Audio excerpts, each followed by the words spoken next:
Good evening, ladies and gentlemen. Welcome to Bing Crosby Stadium here in Front Royal, Virginia, the site for today's matchup between the Charlottesville TomSox and the Front Royal Cardinals. Good evening, everybody. I'm Ben Goldring alongside Jacob Azarga. Jacob, how are you doing? I'm great, Ben. I'm happy to be here. Looking forward to a great game of baseball. Yeah, because we have a great night for baseball. It is a bit overcast. The rain looks like it's going to be able to hold off as we get set for the 3-5 Front Royal Cardinals. Will be taking on the Charlottesville TomSox, who currently sit at 5-3. The Cardinals last night had a heartbreaking loss to the Strasburg Express 4-3. They almost came back, but were unable to do so and denied with bases loaded. As for the TomSox, they are also coming off of a loss. They lost last night to the Purcellville Cannons 8-2 in a crushing blow as the Cannons remain to be the top team in the Valley League, sitting at 7-1. We'll get to that in just a second. As let's take a look at both teams' starting lineups. Taking a look first over at the Charlottesville TomSox, led by their manager, Linton Coleman. Pitching tonight for the Charlottesville TomSox is going to be Mark Perkins. He's a right-handed pitcher from Rice University, a junior originally from Houston, Texas. And then for those wondering, pitching tomorrow for the TomSox is going to be Blum. That will be Aaron Blum. He's from the University of Kentucky, a left-handed sophomore from Cincinnati, Ohio. So Aaron Blum will be pitching tomorrow, and Mark Perkins will be the pitcher tonight here for the TomSox. Taking a look at their batting order, batting first, number 3, the center fielder will be Justin Thomas from the University of Georgia, a sophomore from Glenville, Georgia. Batting second is going to be the third baseman, number 31, Bryce Martinez from Woodford College, a senior originally from Englewood, Colorado. Batting third is going to be the designated hitter, number 9, Hollis Porter from Mississippi State University, a sophomore from Lucasdale, Mississippi. Batting fourth is going to be the catcher, number 17, Jacob Bennett from San Jacinto College North, a sophomore from Crestwood, Kentucky. Batting fifth will be the first baseman, number 34, Shane Stossel from Lebanon Valley College, a senior from Harrisburg, Pennsylvania. Batting sixth is going to be the right fielder, number 19, David Wiley. He is a junior from Woodford College, originally from Stanton, Georgia. Batting seventh is going to be the second baseman, number 1, Josh Tate from the University of Georgia, a sophomore originally from Fayetteville, Georgia. Batting eighth is going to be the shortstop, number 4, Kyle Edwards from Old Dominion University, a junior originally from Chesapeake, Virginia. And rounding off the batting order for the TomSox is going to be the left fielder, number 14, Sergio Rivera from Florida Southwestern State, a junior originally from Charlottesville, Virginia. And that is how the TomSox is going to be lining up tonight. Taking a look now over at how the Cardinals are going to be lining up tonight. They will have Cole Schiff pitching tonight. Cole is a left-handed pitcher from the University of North Carolina, Asheville, a junior originally from Wake Forest, North Carolina. Pitching tomorrow for the Cardinals will be Rain Watson. Rain is from Florida Southwestern State, a sophomore from Green Sea, South Carolina. But tonight will be the Cole Schiff, the junior from North Carolina, Asheville. Taking a look at their batting order. Batting first will be the center fielder, number 19, Blaze O'Sabin. He is from George Gwinnett College, a senior from Warrenton, Virginia. Batting second is going to be the right fielder, number 6, Anthony Basio. Basio is from Westchester University and is a senior from Coatesville, Pennsylvania. Batting third is going to be the first baseman, number 5, Drew Camp. Drew is a senior from Longwood University and originally from South Chesterfield, Virginia. Batting fourth and as a designated hitter is going to be number 30, Robert Mosley. He is from the University of North Carolina, Greensboro, a sophomore originally from Valdez, North Carolina. Batting fifth is going to be the third baseman, number 17, Eli Burwash. Eli is from Western Kentucky University. He is a sophomore originally from Bowling Green, Kentucky. Batting sixth is going to be the catcher, number 18, Brock Mercado. Brock is from the University of North Carolina, Asheville, a sophomore originally from Ocean View, New Jersey. Batting seventh is going to be the second baseman, number 14, Daniel Stevens. Stevens is from Longwood University and is a junior originally from Raleigh, North Carolina. Batting eighth is going to be the left fielder, number 33, Jaden Anderson. Anderson is from Georgia State University, a sophomore originally from Alpharetta, Georgia. And rounding out the batting order for the Cardinals, batting ninth is going to be the shortstop, number 1, Devin Colon from Longwood University, a sophomore originally from New York, New York. Taking a look at the standings right now in the Valley League. In the Northern Division, the Purcellville Cannons currently lead the way at 7-1. Second belongs to the Woodstock River Bandits, sitting at 5-3. Third is in the hands of the Newmarket Rebels at 4-4, as they are in a tie for third with the Strasburg Express, who also sit at 4-4. And in a tie for fifth currently are the Front Royal Cardinals and the Winchester Royals, who both sit at 3-5. Taking a look at the South, currently the Charlottesville TomSox are sitting ahead and a tie for first with the Harrisonburg Turks, both at 5-3. And third is currently the Waynesboro Generals, who are also in a tie with the Covington Lumberjacks, both at 4-4. And in a tie for fifth is currently the Culpeper Cavaliers and the Stanton Braves, both sitting currently at 2-6. As we take a look now at what's happening around the rest of the Valley League right now, as some games have already gotten underway, as the Waynesboro Generals are visiting the Strasburg Express. That game is currently tied at 0 in the bottom of the third. The Covington Lumberjacks are visiting the Purcellville Cannons. That game is set to go in just a moment. We know about the Charlottesville TomSox here tonight playing the Front Royal Cardinals. The Woodstock River Bandits are in Winchester tonight, taking on the Winchester Royals. The Harrisonburg Turks head south to take on the Stanton Braves. That game will be starting at 7:30. And the Culpeper Cavaliers head to Newmarket to take on the Newmarket Rebels. That game will be also starting at 7:30. But we are here tonight, as tonight is Brody Michael Foundation night. As if we have 500 fans come out tonight to tonight's game, the Front Royal Cardinals will be making a donation to the Brody Michael Foundation. We'll be talking a little bit more about what that foundation is and what they do in just a bit. But tonight, we are here for tonight's game. Jacob, how are you feeling about tonight? Well, the Cardinals just came off a close loss last night. Almost came back after being kind of quiet on the offense for the first 8 innings. Hopefully they can continue the last 2 innings of offense here earlier in the game and can get ahead early and hold it the rest of the game. Absolutely. The main story of the team for the Cardinals last night was their Badger struggle. They had a lot of great opportunities, had a lot of runners stranded at third, but could not break through until the bottom of the 8th. Schiff coming off a great game. Last time Schiff was out, he pitched against the Winchester Royals. He pitched for 6 whole innings. Schiff, he had 6 innings. He gave up 5 hits off of 3 runs, 1 walk, 4 strikeouts, and was able to get the win in that one. As for Perkins, he has played 1 game. He pitched for only 2 innings. He's given the start tonight, but he has yet to give up a run, giving up 4 strikeouts. So could this very well become a pitching duel? I think it could be. We've got 2 good arms on the mound tonight. Given that, I think it could be a great game for low scoring, good defense, good pitching. Absolutely. And as I just mentioned earlier, tonight is the Brody Michael Foundation night. So like I mentioned, if we have 500 fans here, we will be giving a donation to the Brody Michael Foundation. A bit on Brody Michael and this foundation. Brody Michael was a 14-year-old boy beginning his high school basketball career when he passed away back in 2020. Brody brought so much positivity and compassion to everyone in his life. He was non-judgmental, kind, caring, and always had a smile on his face. His impact was so much larger than just the high school basketball court, as it spread throughout the entire community. In his memory, the Brody Michael Foundation was started to help continue the legacy Brody started, and not only gives back to the community, but also offers scholarships for student athletes as well. To donate, you can go to donate to this foundation and continue Brody's legacy. Please visit BrodyMichaelFoundation.com and remember to #LiveLikeBrody. And you can also come on out to the game tonight. We still need a ton of people here. We are nowhere to our 500 yet, as we want as many fans we here to not only cheer on the Cardinals tonight against the TomSox, but we also want to see everyone come on out here to support Brody. The TomSox, they are also the defending Valley League champs, winning it all last year. So could this be a critical game for Front Royal to really just see how they measure up against the top of the league? Right. I think if the Cardinals can win this game, it'll be a great statement. The TomSox, again, just a great team. If the Cardinals can take this game, it'd be a message to the rest of the league. Like, hey, we're here, we're good. Look out. And as you mentioned, we were looking through the Charlottesville TomSox roster earlier. They have a lot of big D1 guys from big D1 schools. Like we have Hayden Smith, he was not playing. You have a University of Kentucky. They have some guys from Notre Dame.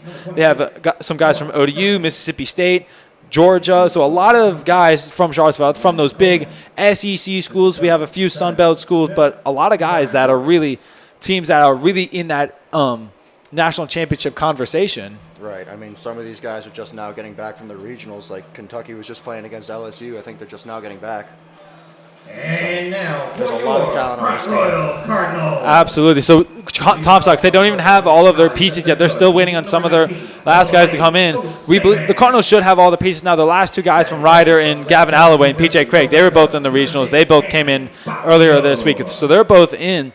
So how much do you think that'll have an impact on the TomSox? They're still missing some of their pieces. Do you think they'll still be like a well-oiled machine tonight? From the University of North Carolina, Greensboro, the designated hitter, number 30, Ralph Mosley. So the Cardinals, they get set to go. The Cardinals are looking to stop this losing streak that they've been kind of on as of lately. They've lost their last 3 games. Their last win was last Tuesday against the Winchester Royals. They then lost to the Stanton Braves on the road 11-10 in a rough outing. Then their game against Woodstock was moved to July 3rd in a doubleheader. Then they lost to Waynesboro in a crushing defeat, and then they had another crushing defeat to Strasburg. They've been in a lot of these games, but just cannot get the job done. They've been so close and yet just so far away from getting it done.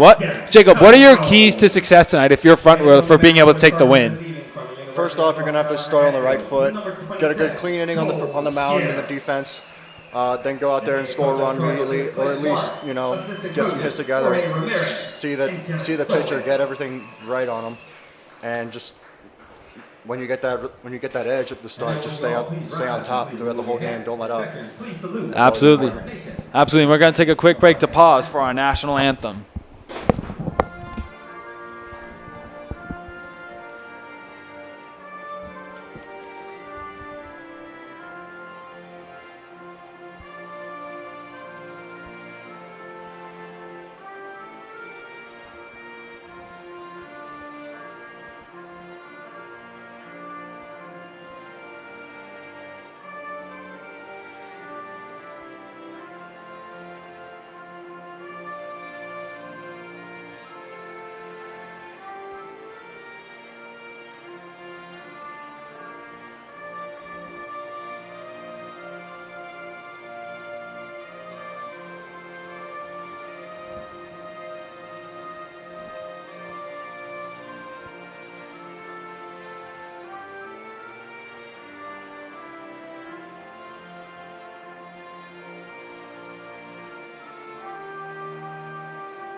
All right, let's play some baseball. And if you haven't noticed down in the bottom left corner of your screen, that is the Brody Michael Foundation logo and with the hashtag of Be Like Brody. Make sure you check them out during this entire game. Make sure you send in donations to this organization to continue their mission and continue Brody's legacy. We have a ton of people in Be Like Brody shirts as we are getting set here for the Cardinals game tonight.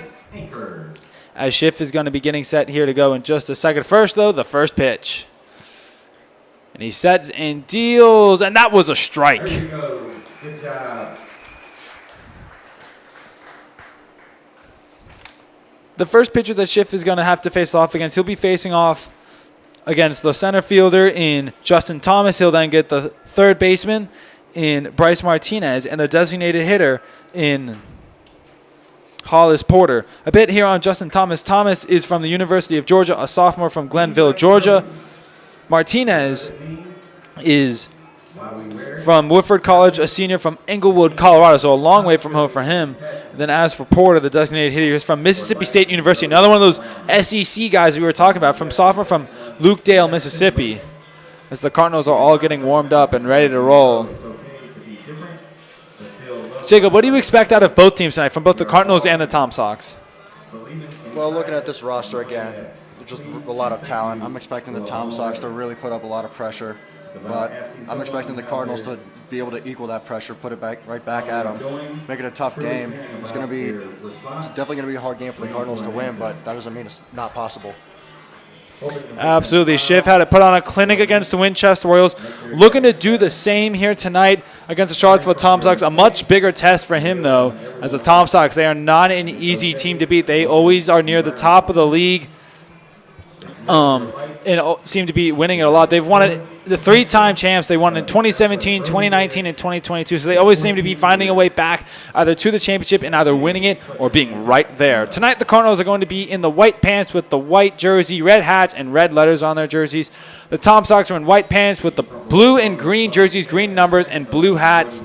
Personally, not a fan of that like lime green, but they decided to go with it. I like But that's the jerseys for both sides. We are getting all set to go here from Bing Crosby Stadium in Front Royal, Virginia. No sun out today, overcast. Do you think that could have effect on the outfield's ability to see the ball at all? Maybe a little bit. Yeah, not a blue sky to see the ball off of these gray clouds are going to blend in with the ball a little bit, make it a little tough. But these guys are, they're good at the game they play. They know how to see a ball. They know how to track. They've dealt with this. I'm sure they've practiced because they're never going to play in always perfect conditions. So they got to get used to playing, in less than ideal. Absolutely, as we are set to go as Justin Thomas makes his way to the batting box. This is going to be Schiff's first big test, as Thomas is from the University of Georgia. As Schiff gets ready, the first pitch from Schiff is in there for a ball inside. First pitch at 7:01 p.m. tonight, as we are off here between the Cardinals and the TomSox. First pitch for a ball, 1-0 here to Thomas from Cole Schiff. Schiff, the next pitch is in there for a strike. 1-1 the count here as we give you just a look at the entire field. The entire Cardinals infield just kind of relaxing, waiting for the first hit here off of Thomas. As Schiff, the pitch is outside for a ball, ball 2. Thomas this season, he's been batting .207 so far with 29 plate appearances, 4 runs. He's gotten 6 hits, one of which was a double. He has 2 RBIs to his name and has struck out 11 times to this point. And that ball got away from Mercado, 3-1. And they say it hit Thomas. It looked like it hit his foot possibly. So Thomas will take that walk over to first base. Not the start that you were looking for if you're Cole Schiff. No, definitely not. Like I said, you want to, apply the pressure early. Make a statement early. That's not what you want to do. You never want to put the first guy on base immediately. Absolutely.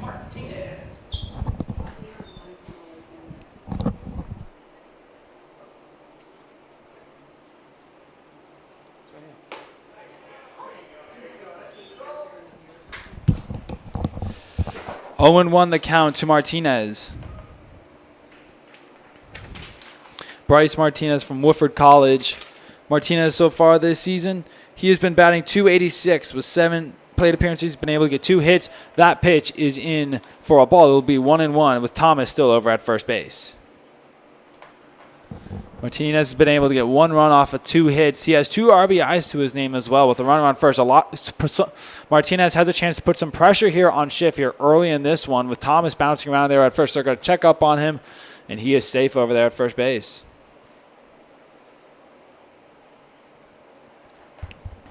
Schiff just trying to settle in. I do not want to allow Schiff does not want to have happen to him what happened to Michael Schultz last night, as the Express were able to jump on Schultz early in the first, and they gave up 2 runs before anything could really be done. That's a big swing and miss there by Martinez.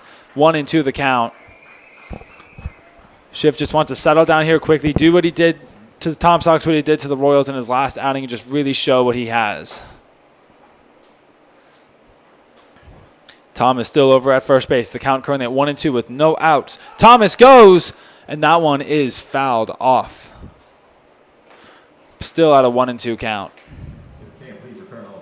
Thomas is getting a really big jump there. He's doing a vault lead. He's getting his momentum going, and if he gets it right when the pitcher's going, he's going to start running for second base. It was a great jump there by Thomas, but unfortunately for him, Martinez fouled that one off. He's going to be trying to fight Schiff to stay alive. Thomas with another good leadoff here on first. Is he going to try and go again? He doesn't. And that pitch is upstairs. Oh, they check up on Thomas over there at first, but he is safe. 2-2 the count. Schiff feeling the pressure from Thomas a bit. He feels like that Thomas could go. Mercado decided to go check up on him. Good check. But Thomas still has the same leadoff anyway, so it doesn't matter that much. The pitch here from Schiff, and that one is fouled back right at our heads. Look, you tried to grab that one. Instincts, reaction. Long time playing baseball. If a see ball coming at me, I'm trying to get it. It feels like every game we've had at least a few balls that have come almost right for our heads. I swear they're targeting us. We're not saying anything terrible up here. Yeah, we're keeping it back just a bit. Yeah. 2-2 the count as Thomas goes again. That pitch inside. The throw over is not in time. He picked a great pitch to go on. There was a slider low and in. Catcher had to field it and then had to throw around the runner there. That was tough throw to make, and just great execution by the runner. Great job by Thomas getting to second base with Martinez now in a full count. Big pitch here for Cole Schiff to try and get it out. As Thomas takes another lead off, Schiff checks up him. The pitch is, they're going to call a ball, and Martinez will be walked to first base, and there'll be runners now on first and second with no out. So Schiff kind of getting into trouble like Schultz did yesterday. University, the designated hitter, number 9, Hollis. As now it will be Hollis Porter coming up to bat. Porter is from Mississippi State University, another one of those big SEC bats that they have, and he is batting lefty here tonight. Schiff checks up on Thomas again. We could see a double steal here from the TomSox. That one is inside. Runners advance. At least Thomas does, and he is safe. Burwash could not grab it. Wild pitch there by Schiff. Thomas took advantage. The throw was in there in time, but Burwash could not hold on to it.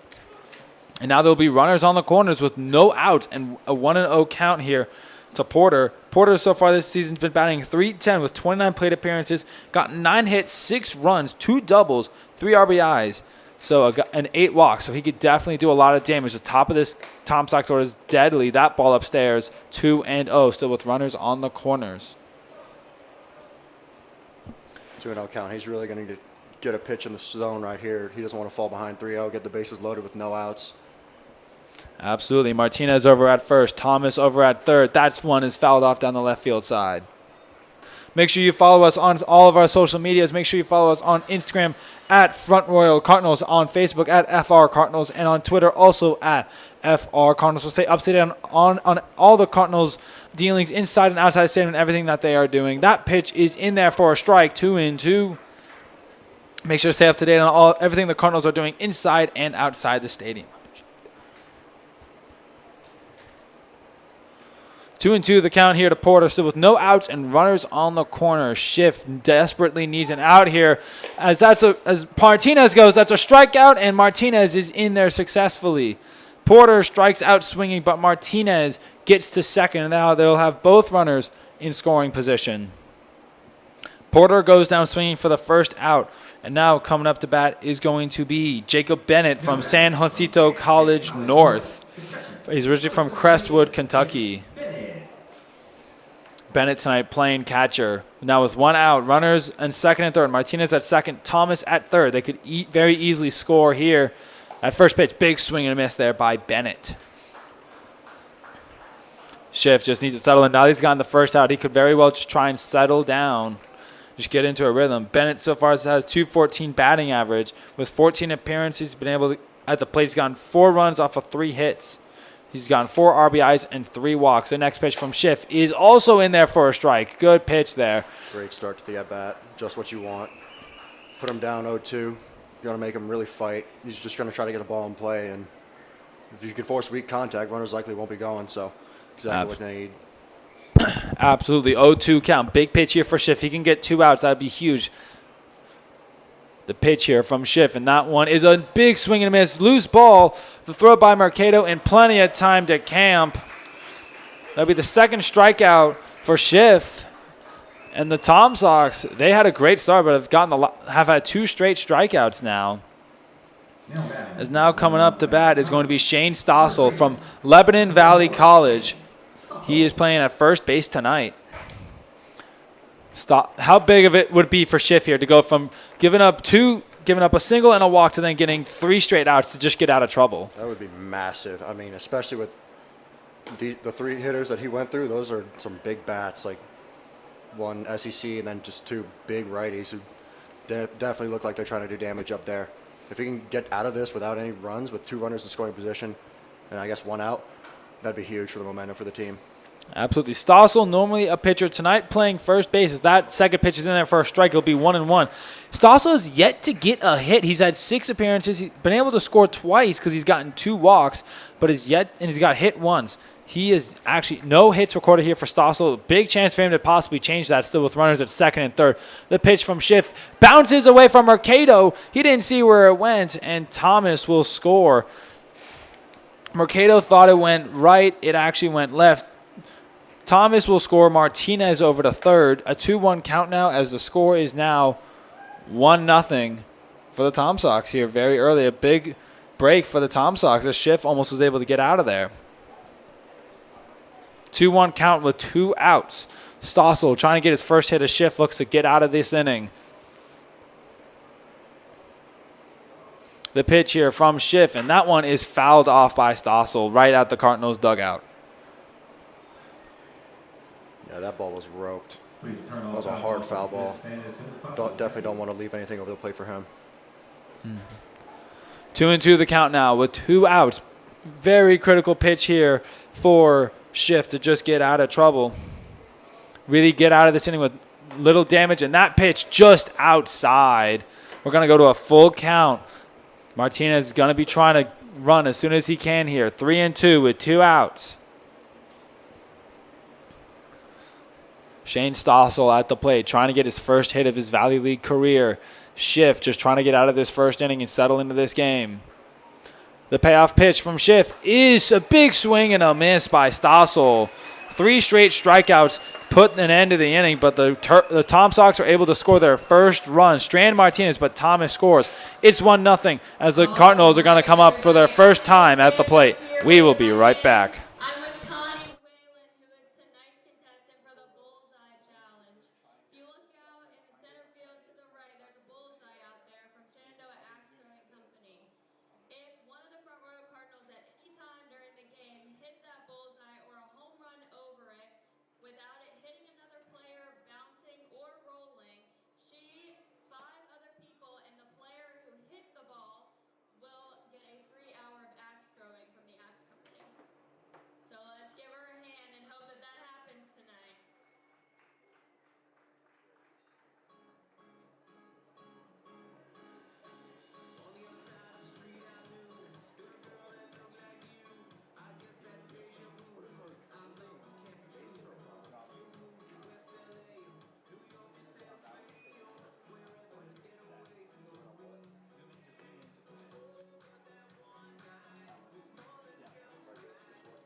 All right, bottom of the first. Cardinals get a chance to strike back against the TomSox. They're able to get 1. Due up for the Cardinals is going to be Blaze O'Sabin, Anthony Basio, and Drew Camp. O'Sabin and Basio have been 2 of the bigger bats for the Cardinals. O'Sabin batting .250 and Basio currently at .267. Camp, he's been big in the field playing at first base, as Camp is currently at a .167 batting average, so he's looking to really improve on that. Pitching out there tonight for the TomSox is going to be Mark Perkins. For Perkins, he's had 1 game. He only has pitched 2 innings, yet to give up a run or a hit, so he's been perfect so far with 4 strikeouts. Cardinals look to change that on Perkins here tonight. Blaze O'Sabin now up. He bats lefty. He is the leadoff man here for the Cardinals tonight. The first pitch to O'Sabin is in there for a strike. Got the lower half of the zone.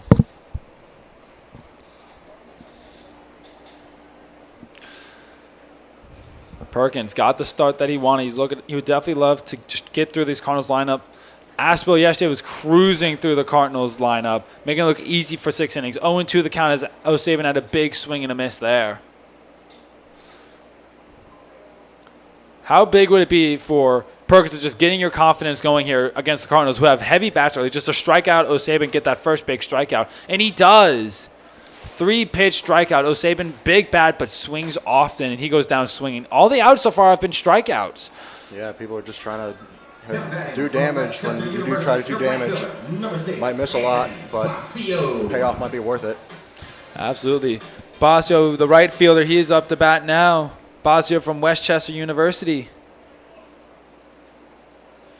He's a senior originally from Coatesville, Pennsylvania. Looking to get the first hit for the Cardinals here tonight. First pitch, big swing and a miss. Cardinals are swinging for the fences here early. O'Sabin was swinging at every pitch that Perkins gave him. Basio swung at that first one as well.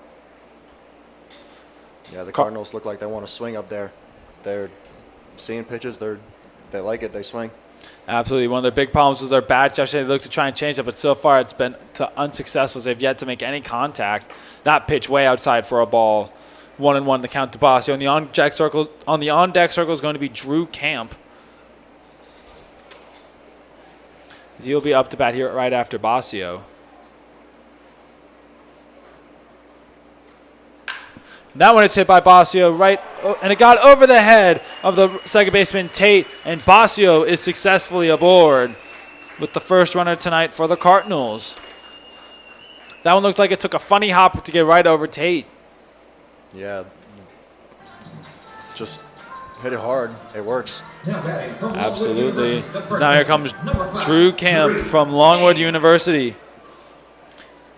As Camp, he's had a lot of chances to really make plays, but he's yet to really get any big chance. He's yet to really deliver. He was the last out of the bases loaded at bat last night. That's a little chopper over to shortstop Edwards, over to Stossel, and they got it, and that will end the inning. A 6-4-3 double play to end things. Not the way that you wanted things for the Cardinals to end. A disappointing way to end that first inning, but we head now to the top of the second. Due up for the TomSox is going to be Wiley, Tate, and Edwards. We will be back.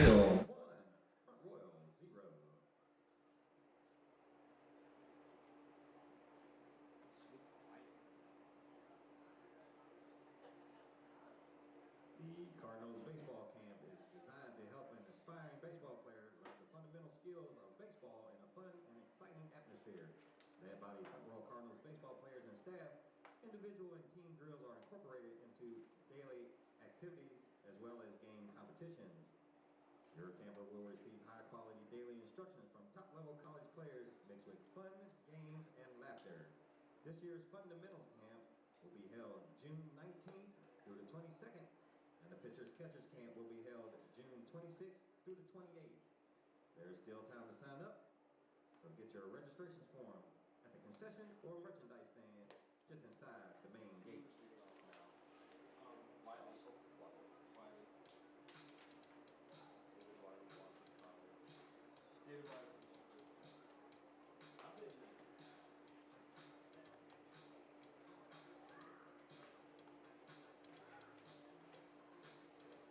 Come back a bit early and do this. Are you looking for the best sweet treats in Front Royal? Well, look no farther than CNC Frozen Treats. They serve homemade ice cream and Italian ice fresh every day. They bring you old-time ice cream with a new age twist. All locations open at 10 a.m. and are open until 9 p.m. every day. Come on down to CNC Frozen Treats today to see what the hype is all about. As we head now to the top of the second, Front Royal was able to get a base runner, but then quickly led into a double play to end the first inning. As Schiff heads back out for a second inning of work here on the Brody Michael Foundation night. What does Schiff need to do better here in the second inning compared to his first inning? Just needs to get ahead early. Needs first pitch strikes, get the hitter at the disadvantage. I mean, statistics show that hitters, their batting averages and on-base percentages go down and down as they get down in the count. So just get ahead and you should be good. Absolutely. As we get set for the top second, David Wiley, the first batter for the TomSox. That one hit into left field, and it will drop. Jaden Anderson going to be there to collect it.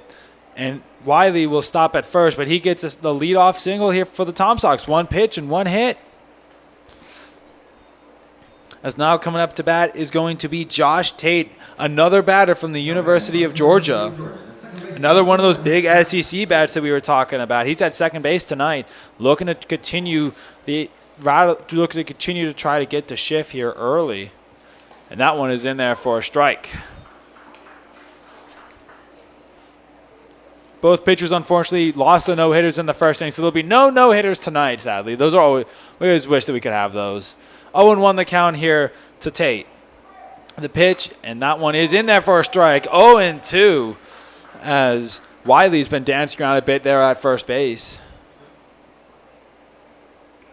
Schiff trying to see if he can get the strikeout here, get his fourth strikeout of the night. The pitch from Schiff, big swing and a miss by Tate, and he goes down swinging. All of Schiff's outs so far have been strikeouts. So when the TomSox have been able to make contact, they've been getting on base. But if they can't find the ball, they've been missing it like crazy. Is now up to bat. It's going to be the shortstop, Kyle Edwards from Old Dominion. He's originally from Chesapeake, Virginia, so not far away from here. He played in the Sun Belt. He most likely played against Jaden Anderson and Cam Douglas, two of our Cardinals. And that first pitch from Schiff is upstairs for a ball. It will be 1-0 with one out. Wiley remains at first base. Edwards this season, he's been batting .242 with 33 appearances at the plate, 7 runs, 8 hits, and 2 doubles. That one is hit foul. Excuse me, it was a ball actually. 2-0. I thought I heard a crack at the bat. Edwards been able to get 3 RBIs, 6 walks, but he's also struck out 7 times so far this season. We're about, I would say, maybe a week and a half into the season right now. That pitch is in there for a strike.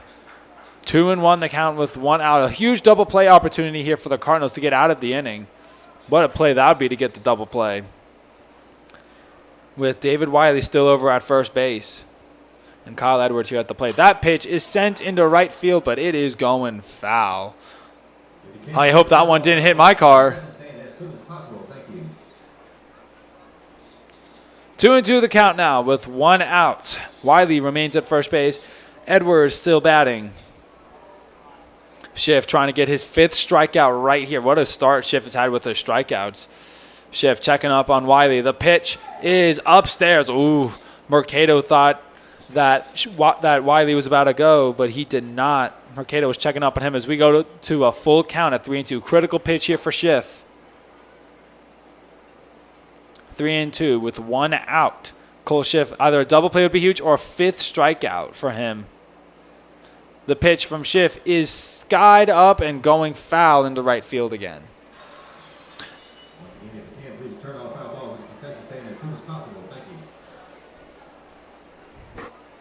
Three still remains at a full count here. 3-2 with 1 out.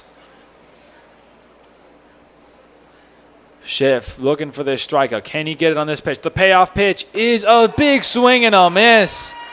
As Edwards went down to a knee, that one really got him. 5th strikeout there by Cole Schiff. A great start, striking out Porter, Bennett, Stossel, Tate, and now Edwards. As now the 9-hitter will be coming up to bat. Sergio Rivera from Florida Southwestern State. He's a junior originally he's a local guy. He's from Charlottesville, Virginia, so he probably grew up with the TomSox. With 2 outs, David Wiley still over at first base. Schiff, the first pitch, and that one is in there for a strike.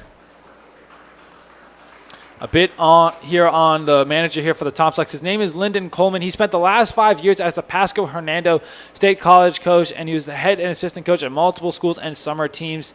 He's coached 27 different players that made it. As Wiley is going to second, he could not get the ball. Mercado could not get control of the ball, and Wiley will successfully get in there to second as he steals the second base as the count goes to 0-2, though. Coleman has a record of 126-75, and he reached 100 wins in just his 3rd season as he coaches at a D2 level and was named to coach the Charlottesville TomSox this season. That's a chopper that goes over the third baseman, Burwash. The throw by Burwash to Camp in plenty of time to end the inning. Schiff with a rocky start, gave up a run, but has gotten 5 Ks. As we're heading to the bottom of the second, the score remains the TomSox 1, the Cardinals 0.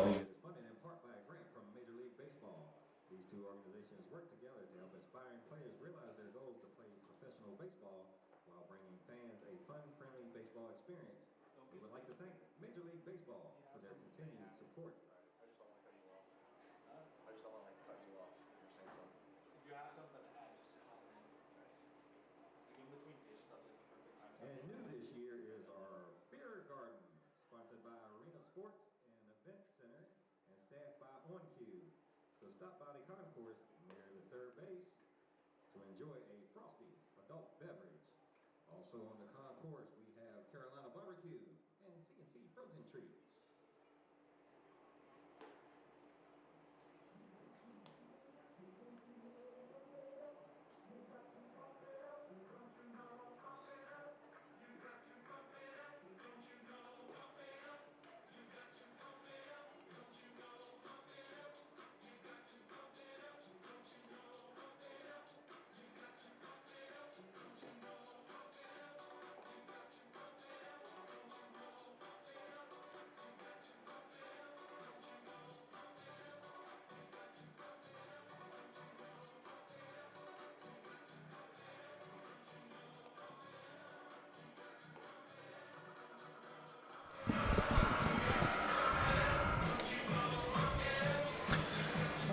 All right, bottom of the second here in Front Royal. Due up for the Cardinals here in the bottom of the second is going to be Robert Mosley, Eli Burwash, and Brock Mercado. Mosley yesterday was on a roll. He was kind of like the hot bat for Mosley. So if you're Mosley, how do you think you follow up last night? He went 3 for 4 last night. I mean, if you have a good game, you're going to keep going. When you're on a hot streak like that, just you don't think too much. You just let it happen. Absolutely. He had a great game last time. It was the bat that kind of sparked the Cardinals' comeback that was not to be. 0-1 the counters. He had a big swing and a miss. Both teams have been kind of swinging for the fences and have yet to really find anything, except for the TomSox lone run. The next pitch here from Perkins is outside for a ball. It will be 1-1. A bit on the head coach of the Cardinals, Clint Marsh. Before he was here with Front Row, he was the pitching coach for the Waynesboro Generals. This is his second season with us. Before he started coaching, he played for D2 Concord University. That pitch is in there for a ball, I believe. Yes, it was a ball. 2-1 the count. He also played for Barton College, not Boston College. And he looks to get the Cardinals to the playoffs and pass the first round this year, as that is where they went out last season. The pitch from Perkins is also outside for a ball. 3-1 count here. You looking for a strike, looking for something you do damage with. If not, you're going to take it. Hopefully it's a ball and you'll find yourself on base. Good way to start the inning. Mosley would love to get back on base here. The pitch is outside. He takes the ball and he will take the easy walk over to first base.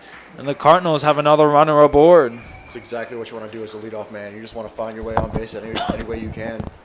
He didn't get the pitch he wanted to do damage, but he's still helping his team. He's on first base. As now Eli Burwash, the third baseman, comes up to bat.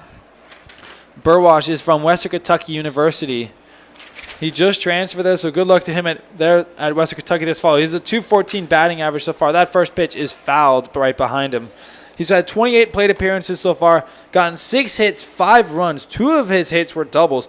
He got 2 RBIs, 3 walks, and 5 strikeouts. So Burwash is definitely kind of an important bat here for the Cardinals. In the on-deck circle right now is Brock Mercado, the catcher here for Front Royal. And an 0-1 count. The pitch from Perkins is in there for a ball. It was right on the strike zone. As it looked like Mosley was kind of dancing around, looked like he was about to try and steal. Charlottesville might want to try and keep their eye on that. 1-1 the count here with no outs. Mosley remains over at first base. Mosley take another hop, and that one is upstairs and a little too inside. 2-1 now. Do you think Mosley is going to steal here? Not sure. Not really a count for an off-speed pitch. Probably don't want to risk getting thrown out right now. You've just got on base. I would trust your hitters. Absolutely. And that's take a bat out of their hands now. It's a big swing and a miss there by Burwash on the off-speed slider, down and away. 2-2. And that would most likely be a stealing count with an off-speed pitch coming. 2-2 the count here to Burwash. Mosley remains at first base. Perkins looking to get his second strikeout of the night. The pitch from Perkins, big swing and a miss there by Burwash. And he goes down swinging for the first out here in the bottom of the second. As now here comes Brock Mercado from the University of North Carolina, Asheville. Here's something funny. Both the catcher and the pitcher are both from UNC Asheville. Do you think that's a coincidence that they're both playing tonight? Yeah, that's crazy. I mean, coming all the way out from Asheville, North Carolina, you're running into your teammate. I mean, he probably catches him a lot. He probably knows what's coming. Hopefully you can use that to his advantage. Absolutely. It seems like they've been able to do that so far. Schiff has 5 strikeouts already just through 2 innings. He's been cooking these TomSox bats so far. First pitch in there for a strike, 0-1. The next pitch, big swing and a miss by Mercado. Got away from Bennett, but Mosley not able to get the run to second as it was in front of Bennett. 0-2 with 1 out. Robert Mosley remains over at first base as he was walked. In the on-deck circle right now is Daniel Stevens, the second baseman. He'll be up to bat. He's from Longwood. 0-2 the count here. The pitch from Perkins as Mercado fouls that one off. Just barely got a piece of it. And it's just a reminder, tonight is the Brody Michael Foundation night. Our goal is to get to 500 fans here tonight. If we do, the Front Row Cardinals will make a donation to the Brody Michael Foundation. So if you're watching this at home, come on out to Bing Crosby Stadium and join in the fun and cheer on the Cardinals as they play the TomSox right now. The pitch from Perkins, big swing and a miss there by Mercado as he strikes out. Perkins' third strikeout of the night. The strikeouts have been kind of the name of the game so far. 8 total for both sides. Yeah, that's just the way the game is now. I mean, if they look at the stats, they see most effective way to play the game is hit the ball hard, hit the ball far. And like I said, when you try to do that, you're going to miss a lot, but the reward might be worth it. Absolutely. As Daniel Stevens come up to bat, he's from Longwood University. Stevens looking to try and advance Mosley, keep this inning going. Big swing and a miss on a massive off-speed pitch. Looks like that one kind of got away from Perkins, but Stevens still biting. Stevens has a .292 batting average with 24 plate appearances. He's gotten the hits 7 times with 5 runs, a double and a triple with 2 RBIs and 3 strikeouts. So not very swing happy, but has Scheffler trying to find it. That pitch in the same spot, but Stevens didn't bite that time. 1-1. Perkins tried to see if he could get Stevens to bite on the same pitch twice. With 2 outs, a 1-1 count, Mosley remains over at first base as Stevens looks to advance him.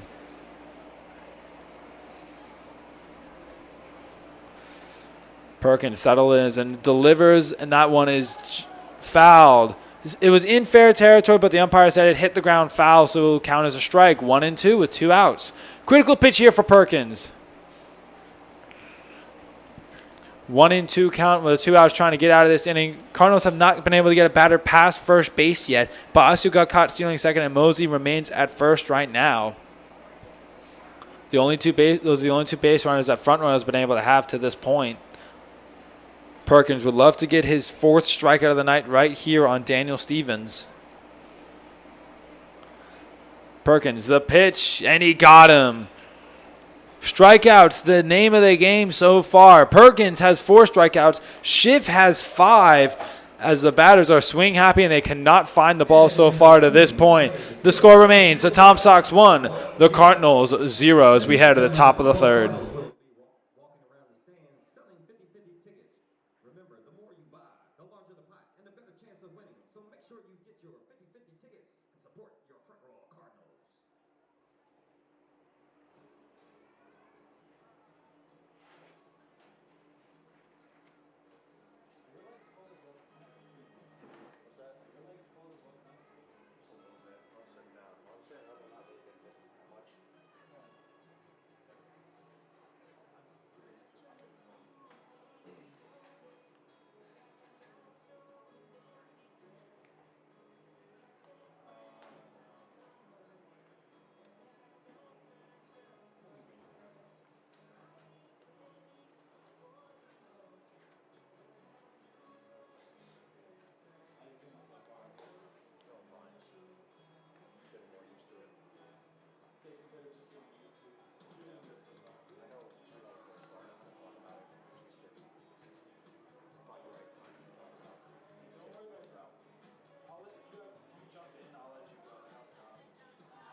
Are you having electrical problems in your home or business and need to find the best electrician you can? Well, look no farther than Green to Ground, located right here in Front Royal, Virginia. They offer free estimates on projects and are focused on client satisfaction. Their electricians are ready to take care of any and all of your electrical needs. Just give them a call at 540-692-8412. As we get set here for the top of the 3rd inning. Due up for the TomSox is going to be the top of the order in Thomas, Martinez, and Porter. Thomas and Martinez were both the 2 guys who got on base here in the 1st inning. Thomas was able to score. Martinez was stranded at 3rd. So Thomas, he got hit by a pitch. So now that these guys are actually able to get hits, Thomas was hit by a pitch. Martinez was walked. First pitch was in there for a ball, as it is 1-0. Thomas is looking to get a hit this time. He's from the University of Georgia. That one is in there for a strike, 1-1. So, Jacob, how do you think these SEC bats have been doing so far here against Schiff? I mean, they're definitely very high level. They know how to play baseball. I'm sure they're not making the game any bigger than it has to be. As that one is hit over to Burwash into camp in plenty of time for the first out. But yeah, as I was saying, I'm sure they're not all that worried. They're They're making everything simple. They're not making everything too complicated for themselves. Just play the game they know how to play, and everything will work out for them. Absolutely. As Bryce Martinez comes up to bat, he got walked last time and got stranded at third. Looking to try and change that so far. Cole Schiff and Bryce Perkins, like I mentioned, they've been killing it at the mound so far. Schiff has 5 strikeouts as Martinez squared up to bunt, as that's called a strike. Schiff has 5 strikeouts, all swinging. Bryce as Perkins, he has 4 strikeouts, all of them swinging as well. So the Cardinals and the TomSox both have been swinging like crazy, trying to just get a hit, and they've been missing a lot. As that one is sent into right field. Basio all over it, though. Basio has it for the second out. An easy catch there for Anthony Basio to make it 2 outs now. What have you thought about Schiff's performance so far? Getting 5 strikeouts through 2 2/3 innings pitched now. I mean, yeah, he's got his stuff working. Just wasn't as sharp to start the game. He gave up 1 run, but was able to shut it down early, and he's been pretty good since then.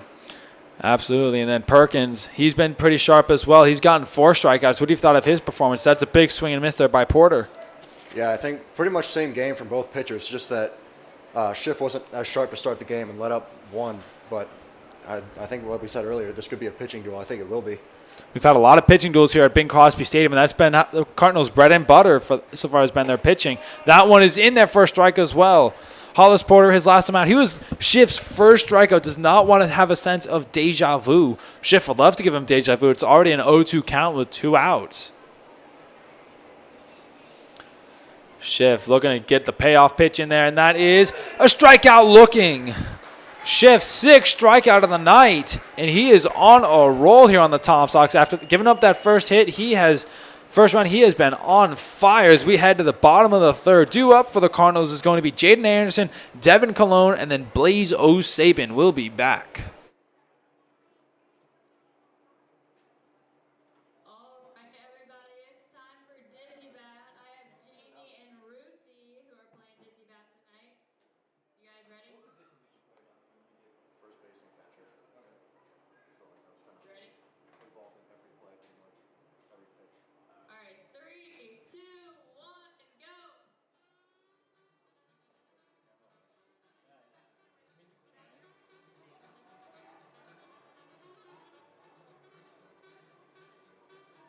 Come on, everybody, make some noise for these young ladies.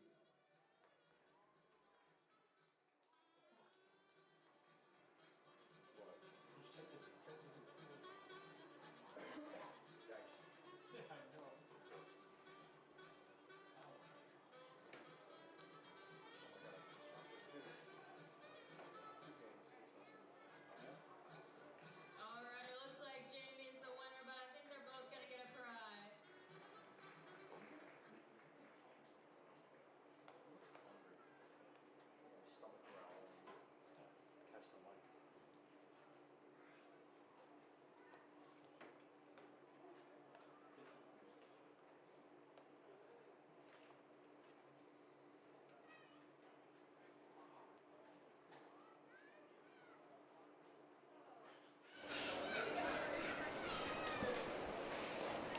This is just a friendly reminder to hashtag #BeLikeBrody. Go to the Brody Michael Foundation website at BrodyMichaelFoundation.org to learn more about the organization and to donate today. Excuse me, it's BrodyMichaelFoundation.com. Go to their website today to donate and to learn more about this fantastic organization as we continue to celebrate Brody Michael's legacy that he's left behind. As up to bat now is Jaden Anderson, who's been the best bat for the Cardinals so far this season, batting .533 so far, 2nd in the league overall. So a huge bat here, and he hits that chopper that down the left field line and foul. Jacob, how big is it for the Cardinals to have Jaden Anderson on their team, who's been the 2nd best batter so far and is probably going to be a surefire all-star? I mean, it's been great. I mean, you ever have a guy who just makes hard contact a lot, that's just a lot of great things that are going to happen. That one's a chopper down the left field line again, but foul, as it's an 0-2 count. Especially with him towards the bottom of the order, I mean, just keeps the lineup like strong and dangerous throughout the whole game. No weak spots on the team. Absolutely. We have O'Sabin and Basio leading it off. Then Anderson, he's always kind of lurking in there like the 6-7. Today he's put in the 8 spot with Cologne right behind him. Anderson, outside of his batting average, he's had only 15 appearances. He's gotten 8 hits and 6 runs, a double, 3 RBIs. He's hit 2 home runs. So a massive bat here with an 0-2 count. Perkins would love to strike him out, and he hit him. Hit him on the back, and Anderson is going to take the walk over to the first. Third base runner of the day for the Cardinals. They got Basio to first with a single. Mosley got walked, and now Anderson got hit by the pitch. And now up to bat is going to be the shortstop, Devin Colon from Longwood University. He's originally from New York City.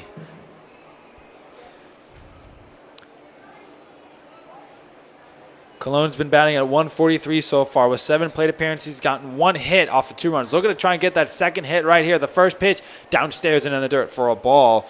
Do you think Anderson was dancing around right there? Do you think he's going to try and steal? Tough to say. I mean, not super familiar with his speed, but if I'm him, I'm definitely trying to look to get to second base at any way during this at bat so that the top of the order will have someone in scoring position. Absolutely. Pitch by Perkins to the chopper down the right field line, but is foul. It will go to a 1-1 count. Taking a look at what's happening around the rest of the Valley League. Currently in the bottom of the 6th, the Strasburg Express lead the Waynesboro Generals 6-0. The Covington Lumberjacks are way behind the Percival Cannons early as it is 6-0 Percival in the bottom of the 2nd.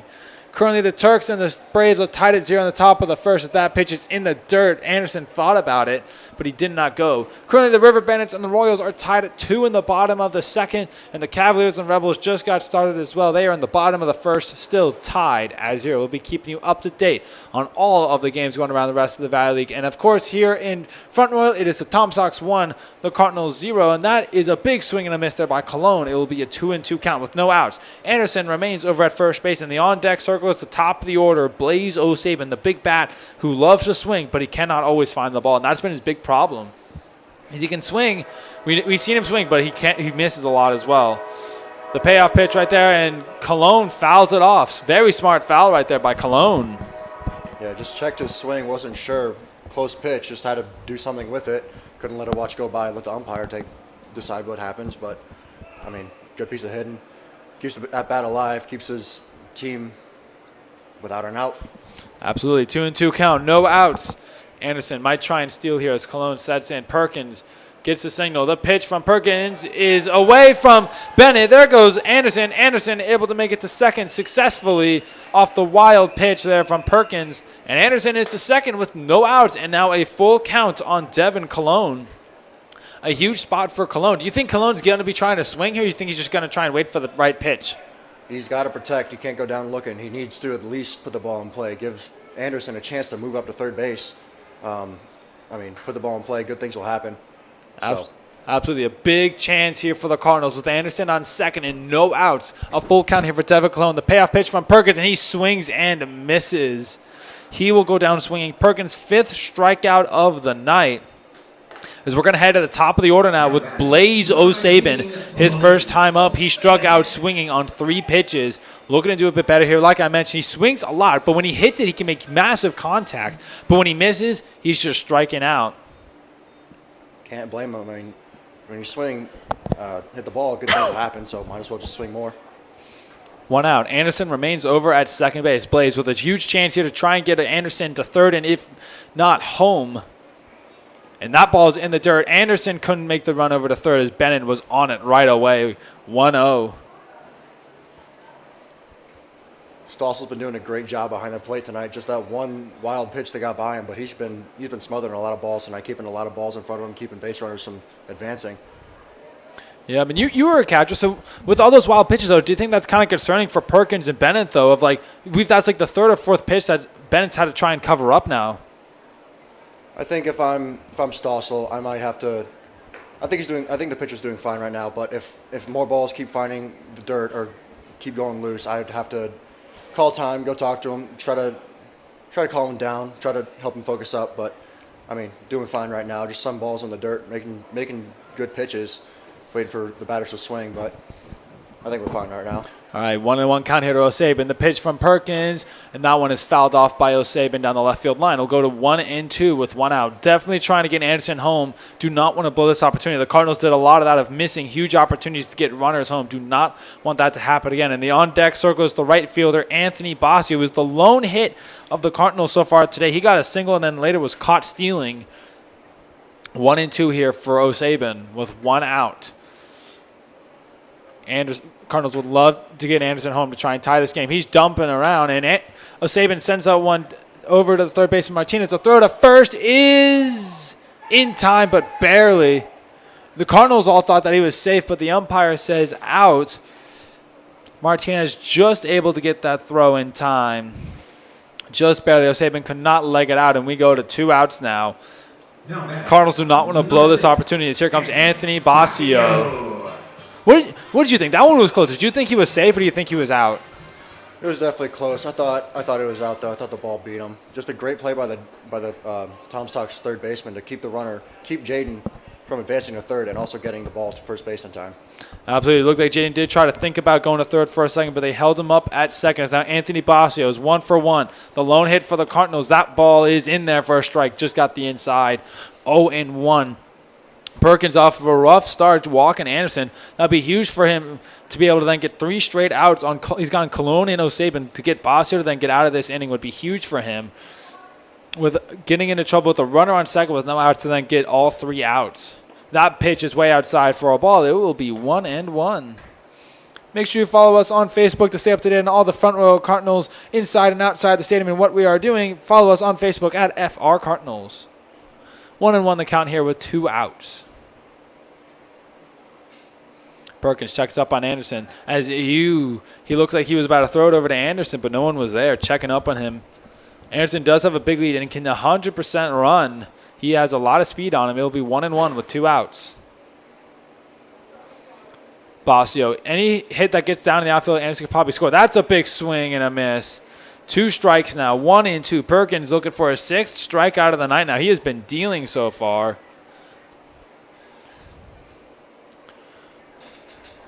If you're Clint Marsh, you have to be kind of frustrated with your bats getting so many strikeouts, but you have to be so happy with Cole Schiff and his performance getting 5 so far. Schiff's been doing great. Both pitchers have been doing fantastic so far. Yeah, both pitchers just have everything working right now. Can't fault the hitters for swinging and just good pitches. They're hard to hit. That one's a line drive down the right field line, and foul will remain at 1-2.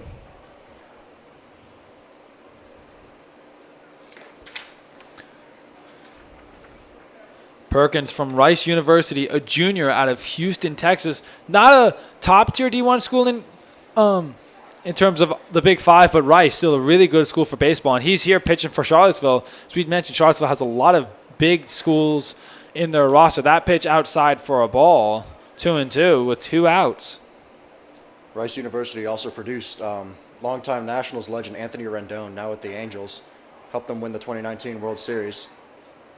Absolutely. So Rice, definitely a dangerous school when it comes to baseball. And right now they've also have Perkins on the mound who's been doing great. The pitch to Bossio got away from Bennett, and Anderson will take the walk over to third.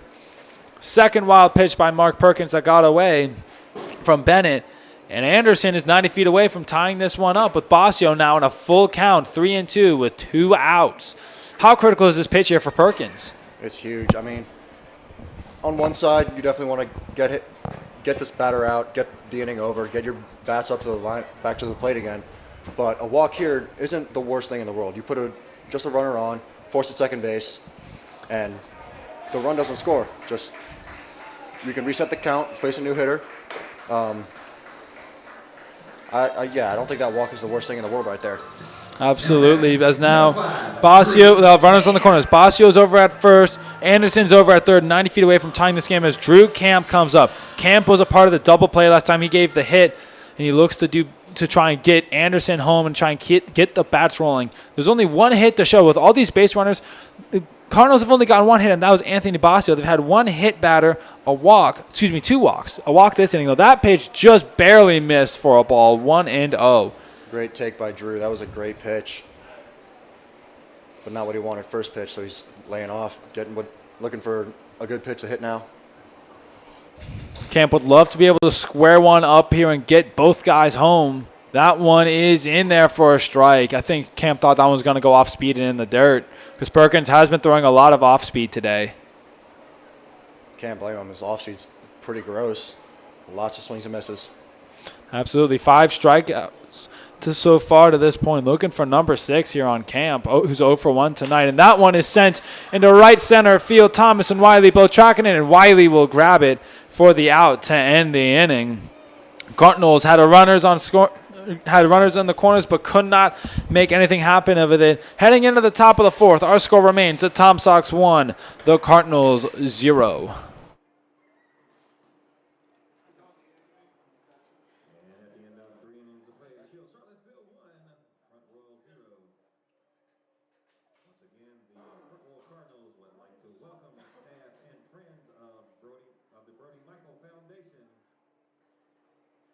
Brody Michael Foundation gives back to the Front Royal community in a number of ways. The Cardinals will donate a portion of tonight's ticket sales to the Brody Michael Foundation.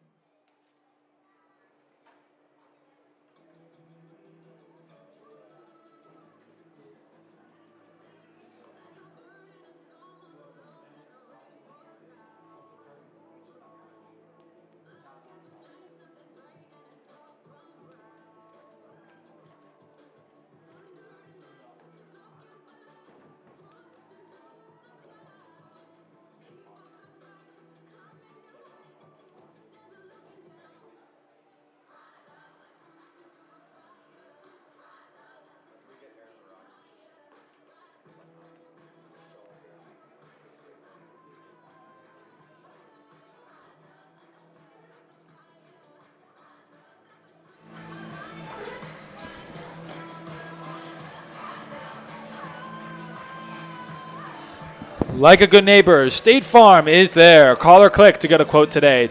The local Front Royal State Farm agent is Ellen Adders, and she can be reached at 540-635-3336. State Farm is a proud sponsor of the Front Royal Cardinals. As we head now to the top of the 4th, Cole Schiff returns to the mound. He so far has gotten 6 strikeouts, 5 of them looking 5 swinging, 1 looking, as he looks to continue his success on the mound, as Jacob Bennett is going to be batting first, followed by Shane Stossel and then David Wiley. But first up, it is Jacob Bennett, the catcher, who we were just talking about. Do you think he's a bit rattled up after all those 2 pass balls and then a lot of wild pitches from Perkins?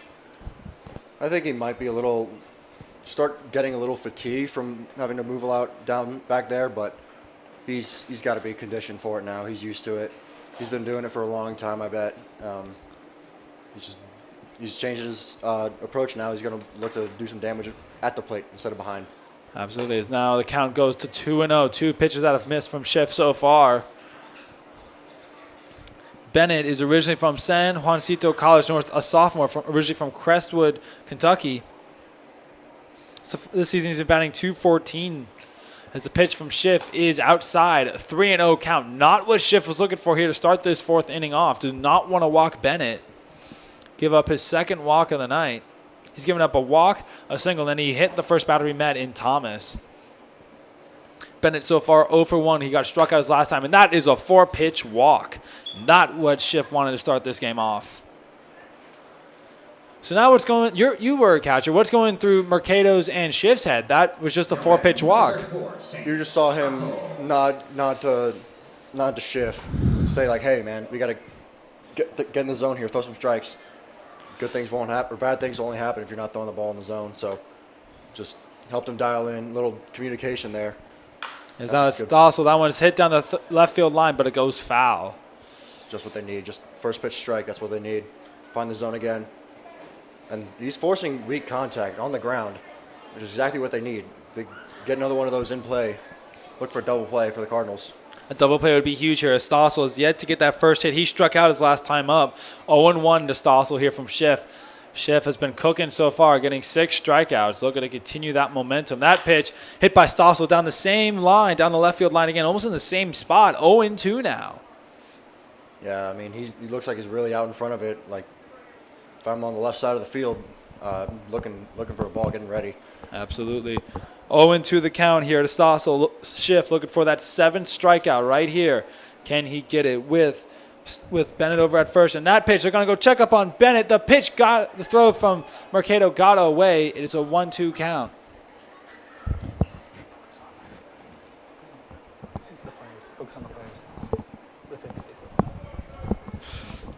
1-2 the count right now. As that's the 50-50. One of the perks of coming to Bing Crosby Stadium is you get to meet the players and join in our 50-50 raffle. The more people that enter, the higher the prizes. 1-2 the count right now. The pitch from Schiff is hit by Stossel and grabbed by the shortstop. Throw over to Camp is not in time. Cologne, it's a tough play there for Cologne, and he just could not get there. So Stossel will be able to get over to first for his first hit in his Valley career. Bennett over to second. A tough play there.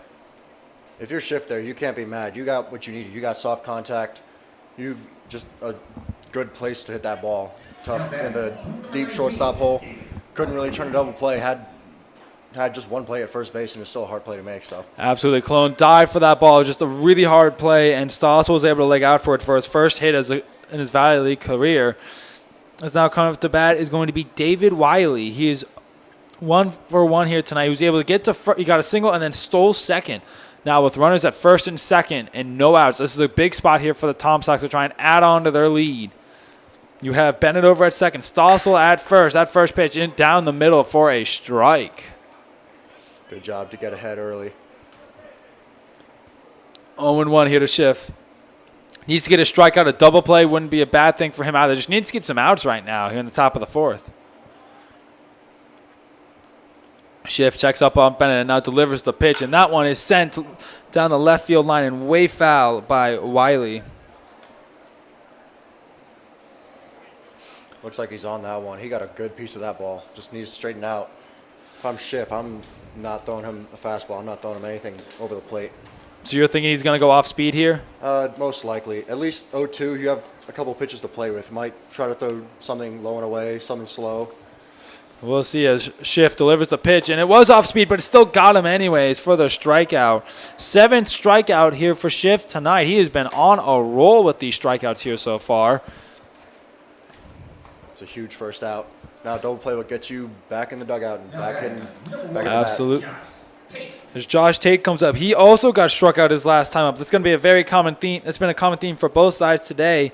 Looking to try and get the redemption. He's from the University of Georgia. First pitch from Schiff is in there for a strike. Another great first pitch. Keeping them on their toes, not throwing just first pitch strike or fastballs, but mixing it up. He's got command of all pitches right now. Schiff has really settled into this inning. Tate's been batting .333 so far, the second best bat in this TomSox lineup. The pitch from Schiff is just barely outside. 1-1 count, excuse me. Tate's had 30 at-bats so far, gotten 10 hits with 7 runs, one double, 5 RBIs, 5 walks, and 7 strikeouts. So he strikes out a lot, but he's also able to get those hits a lot when it matters. Schiff checks up on Bennett at second. The pitch is fouled off. So we will remain at 1-2 with 1 out. Again, Bennett at second right now. Stossel at first. Bennett was walked. Stossel got a single. That Cologne just had to get a tough play and just couldn't get there in time. Wiley struck out. Now it's on Tate with Edwards in the on-deck circle. The pitch here from Schiff, and that one is fouled off down the right field side. I really don't want that one to hit my car. Do you usually park on the right side over where those balls are going? That's normally where I park. Like, you know where, like, the tree is over there? Oh, that's where my car's over parked. Like, parked under the tree, so I'm hoping that, like, the tree kind of slows down the ball a bit. Yeah, but and you're usually you're kind of further away than the lot that's right down the line. That one's down the right field line again. We are stuck at a 1-2 count as Schiff and Tate are going at it right now. Schiff from UNC Asheville and Tate from Georgia. It's a good battle right here. No one wants to lose. 1-2 with 1 out. Runners on first and second right now. Schiff checks up on Bennett at second. The pitch here from Schiff, and he got him. The 8th strikeout for Schiff here tonight. So many strikeouts here, and we're only in the top of the 4th. Tate goes down swinging again. As now Kyle Edwards comes up. He also struck out his last time up. I feel like I'm going to be saying that a lot. He's from Old Dominion University, originally from Chesapeake. Edwards, this is a huge chance for Schiff to, after giving up the walk and the single, to really just get out of the jam. And that one is in there for a ball, just barely above the zone. Edwards been batting .242 this season so far, 33 at-bats, 7 runs, 8 hits, 2 doubles, and a triple, 3 RBIs, 6 walks, but he has struck out 7 times. So TomSox, they have big bats, but they are swing happy. They love to swing that bat a lot. Pitch there, and that one is in there for a strike. Great pitch right there. Low and away, bottom of the zone, just finds some of the zone. It's not a pitch you can do damage with. Perfect execution. Absolutely. 1-1 now with 2 outs. Schiff doesn't necessarily need the strikeout, but he would love to have that 9th one. But just trying to get the out here to end the top of the 4th. The pitch from Schiff, and that is hit over to the third baseman, Burwash, and he will just tag third, and that will end the inning. He tags third, gets the force out on Bennett, and that's how things will end here in the 4th. Schiff, after giving up the walk and the single, gets through. It has now 8 strikeouts here through 4 innings. The score remains the TomSox 1, the Cardinals 0.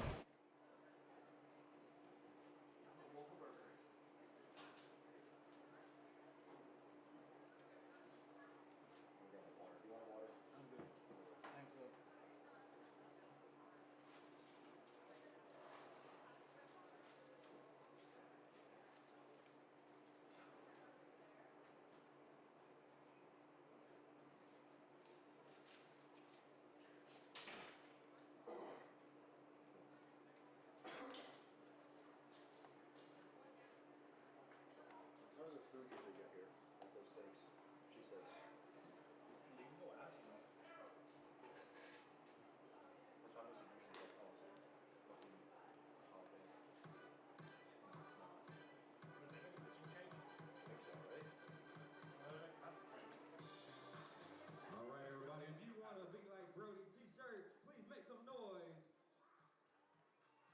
And you got to do the chicken dance while you're making noise.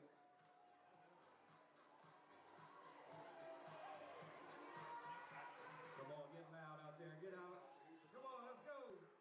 There goes the first one. There goes the first one. And there goes another one. Oh, the battle. She got it. Come on over on this side, Alex. Come on over on this side. Come on over on this side.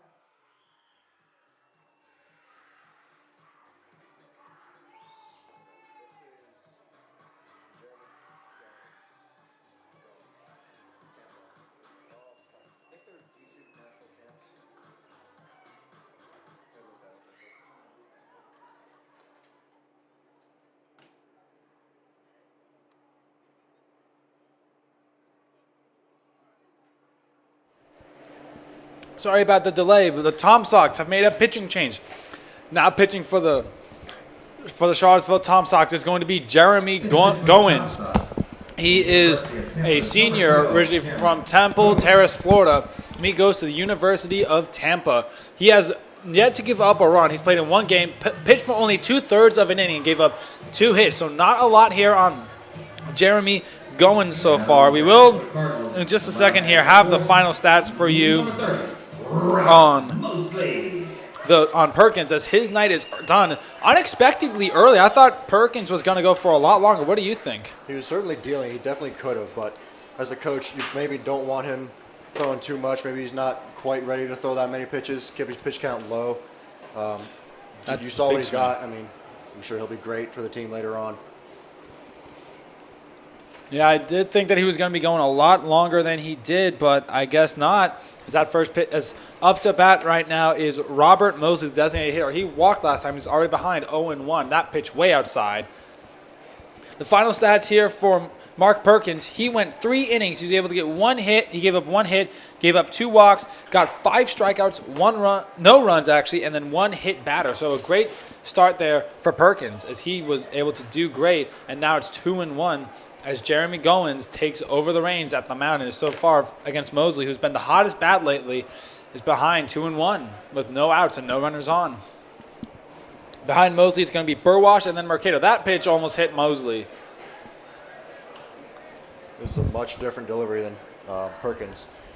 It's going to be hard for the Cardinals to adjust after seeing him for 3 innings and now seeing little bit of a different angle with Goins. Goins and behind in a 3-1 count, and Mosley has a big swing and a miss, setting it to a full count. That's what you want, 3-1. You're looking for your pitch you can drive. You're going to try to hit the ball hard. I thought he saw it, but just couldn't make contact. Big spot here for Mosley. Goins trying to get the first out, and that one is a ball. Mosley going to take the walk over to first base, and he's walked for the second straight time tonight. Great eye by Mosley. He was hot last night, and he is hot again. He hasn't made contact, but he's been getting on base, which is what's important. Now Eli Burwash is going to come up to bat. He struck out his last time up, a part of Perkins' 5 strikeouts.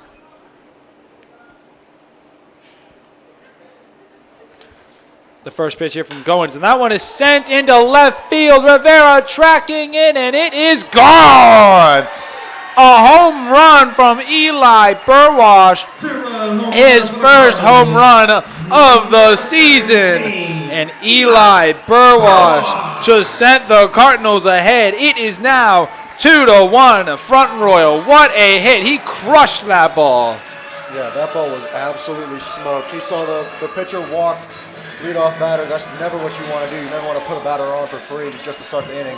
But he's throwing balls. He knew he was trying to find the zone early, find a pitch, middle. He got one. He hit it hard. He hit it far.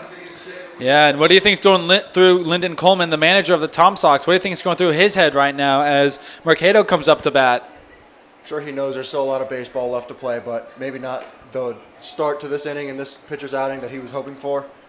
But if I'm him, I'm not that worried. I mean, I know he's got a good team. He's got a lot of talent. He's just got to let the game play out. He'll find himself some more opportunity to score. All right, 1-0 count here, and that one almost hit Mercado. What a shot there by Burwash. It almost went foul too, but luckily was able to stay fair and just get out of here. Second home run from the Cardinals here at Bing Crosby Stadium. Jaden Anderson sent one in the home opener. Now Eli Burwash gets his first as a Cardinal this season. And Mercado takes that one for a strike as it now goes to 2-1. How big is that home run, do you think, for momentum as well? It's huge. I mean, I think the Cardinals were still leaning. Momentum was probably a little even, but it was leaning a little bit to the Cardinals. That boosted a little bit more in favor of the home team. Just, I mean, when a player hits a ball that hard, that far, it's just like, wow, that was incredible. Now we're behind. We got to focus up and try to get that back. Absolutely. Burwash, he's going to be ecstatic about that. What a shot. And now Cardinals ahead 2-1. And that is a big swing and a miss by Brock Mercado and into another full count. Last time Goins was in a full count, he walked Mosley. Does not want to do the same. Yeah, he's got to find a way to get this batter out. Either set him down, strike 3, or find a way to let him hit the ball. Payoff pitch, and there goes Mercado. He goes down swinging. First strikeout tonight for Goins, and that's a critical one to try and settle down, get some momentum going his way. Yeah, there's the first one. After you get one, they should start coming. Just had to get the first one out of the way. Yep, as now it will be Daniel Stevens who struck out his last time up to Mark Perkins. So, interesting move to take Perkins out. May have hit his pitch count, may not have had enough gas in the tank, but he was wheeling and dealing through this Cardinals lineup here at the start. So that pitch is in for a strike. Really got to wonder what's going through head coach Lyndon Coleman's head of taking Mark Perkins out after 3 innings. Maybe they're going to take Perkins out and let each pitcher try and go 3 innings. That one in for a strike. I thought that one hit the dirt. Just a good pitch, bottom of the zone. Good frame job by Bennett. Really makes the pitch look good for the umpire. Gives them a good view. 0-2 the count with 1 out. And that's a big swing and a miss by Stevens, and he goes down swinging for the second time tonight. Mercado and Stevens just seeing Ks right now as they both have struck out their 2 times up. It's a great way to bounce back for Goins. After giving up a bomb, you get 2 strikeouts. You're calming down a little bit. Game's slowing down. Just doing what you know how to do. Yeah, but here comes Jaden Anderson, the left fielder. He got hit by the pitch, but got to third and was right there to score, but couldn't get it done.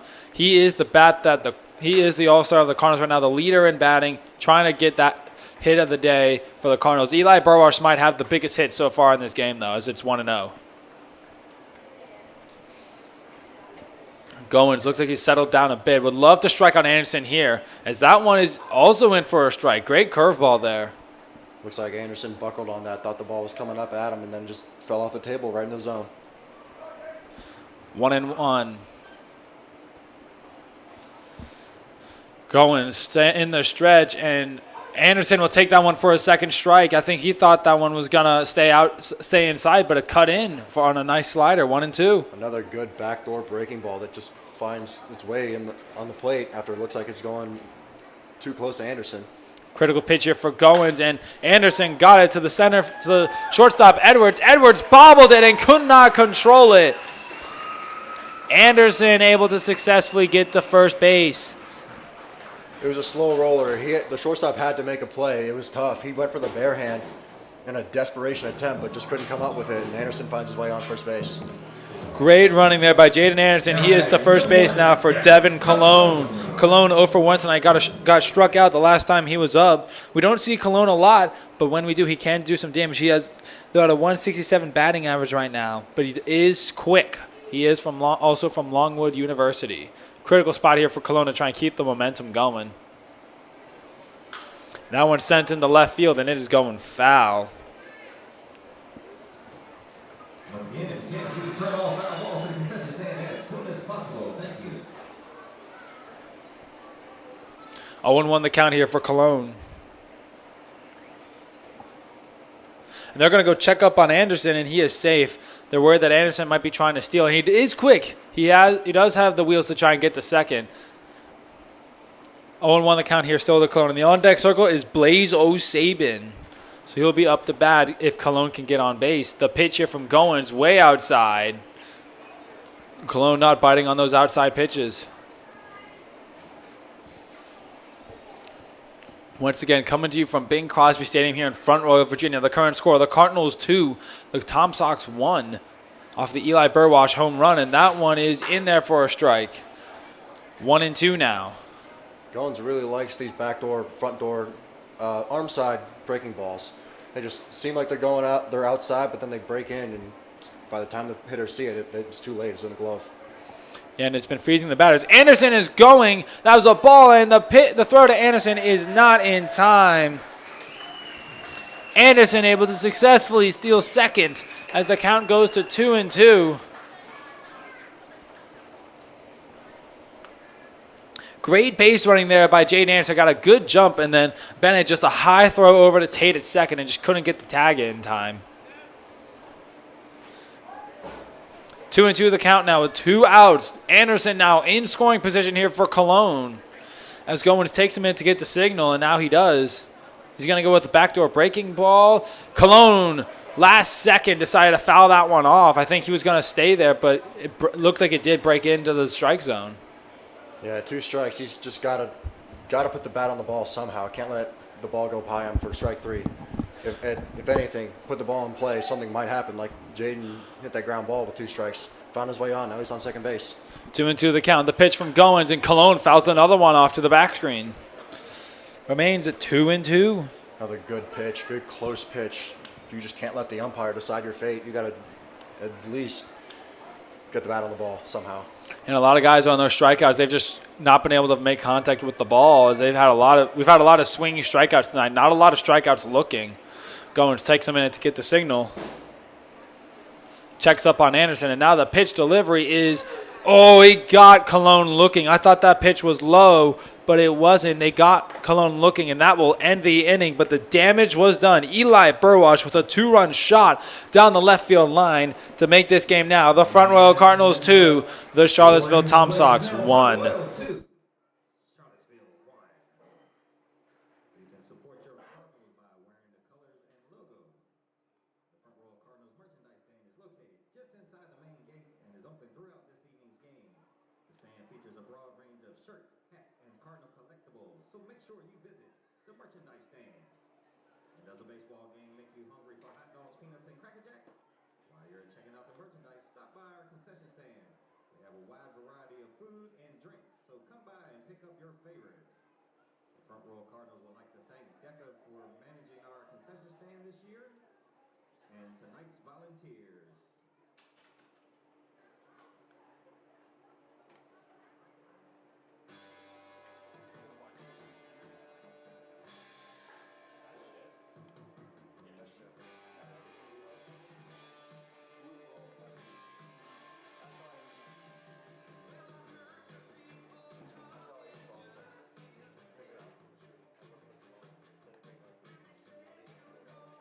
Absolutely.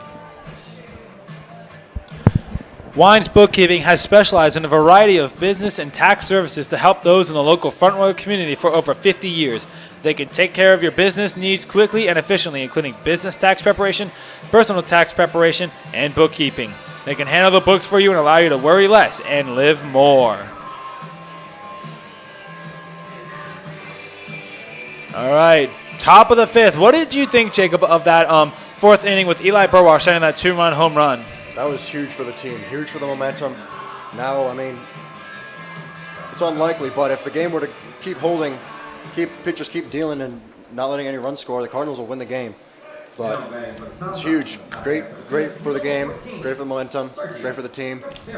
Just got to keep it going. Can't let the foot off the pedal.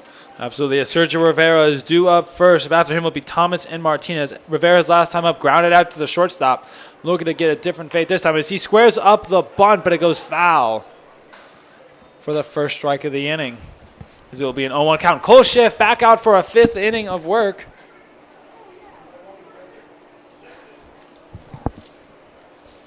Schiff in an 0-1 count right now.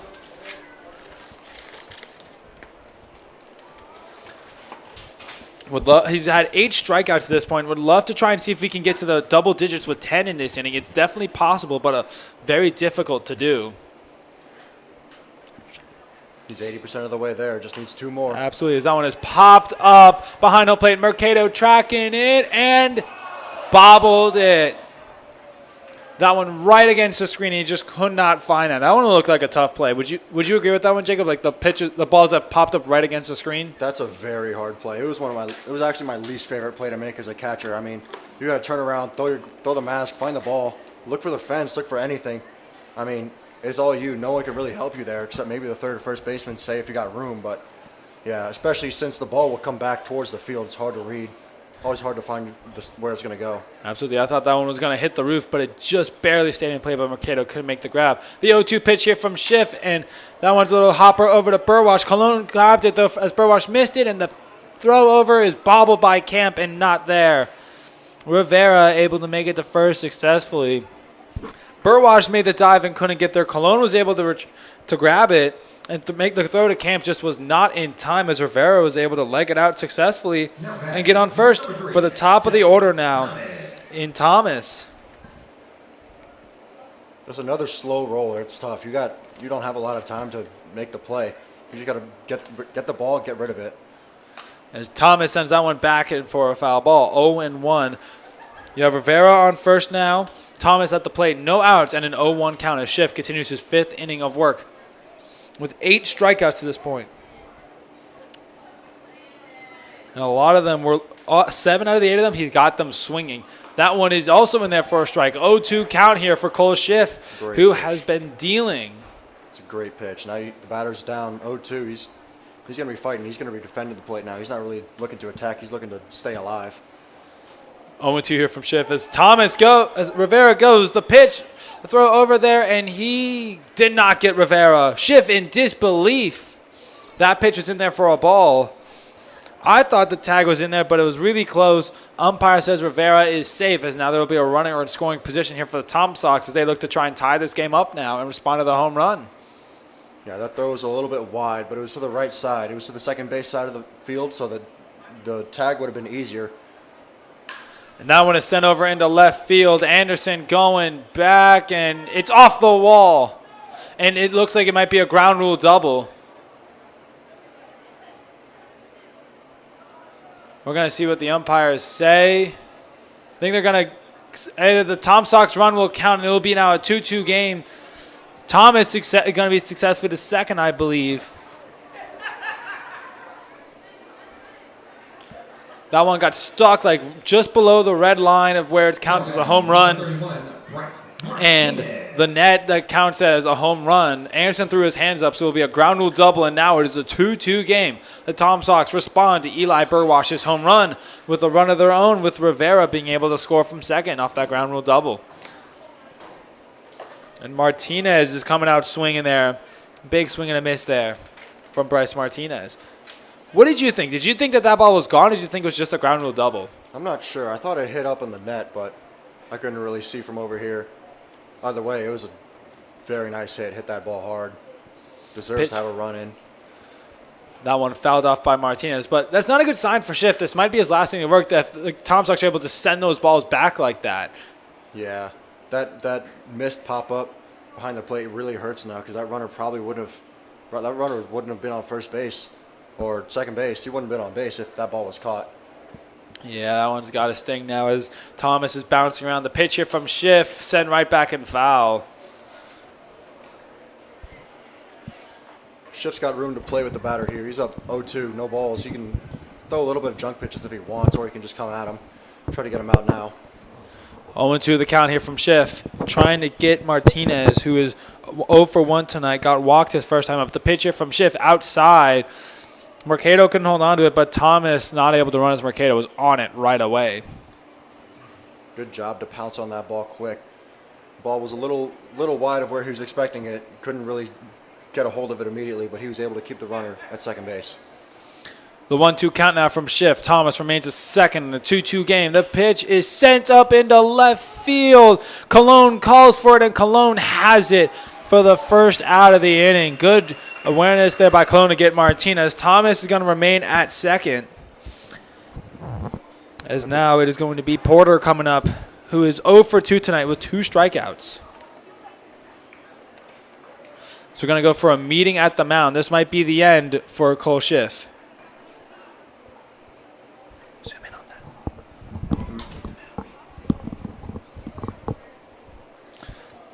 that. Little meeting on the mound here for the Cardinals. We're going to see what's going to happen. Is this going to be the end for Cole Schiff? It's unclear as it's Mercado, Schiff, and I believe that might be the pitching coach actually here for the Cardinals. So they're talking it over on what they want to do. And Schiff is going to stay out there. They're going to leave Schiff out there, just maybe trying to settle him down. Now batting, number 9, Hollis Porter.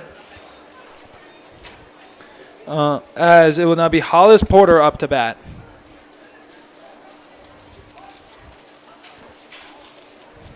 With 1 out, Thomas remains over at second base. And that one almost hit Porter, but that'll be a ball.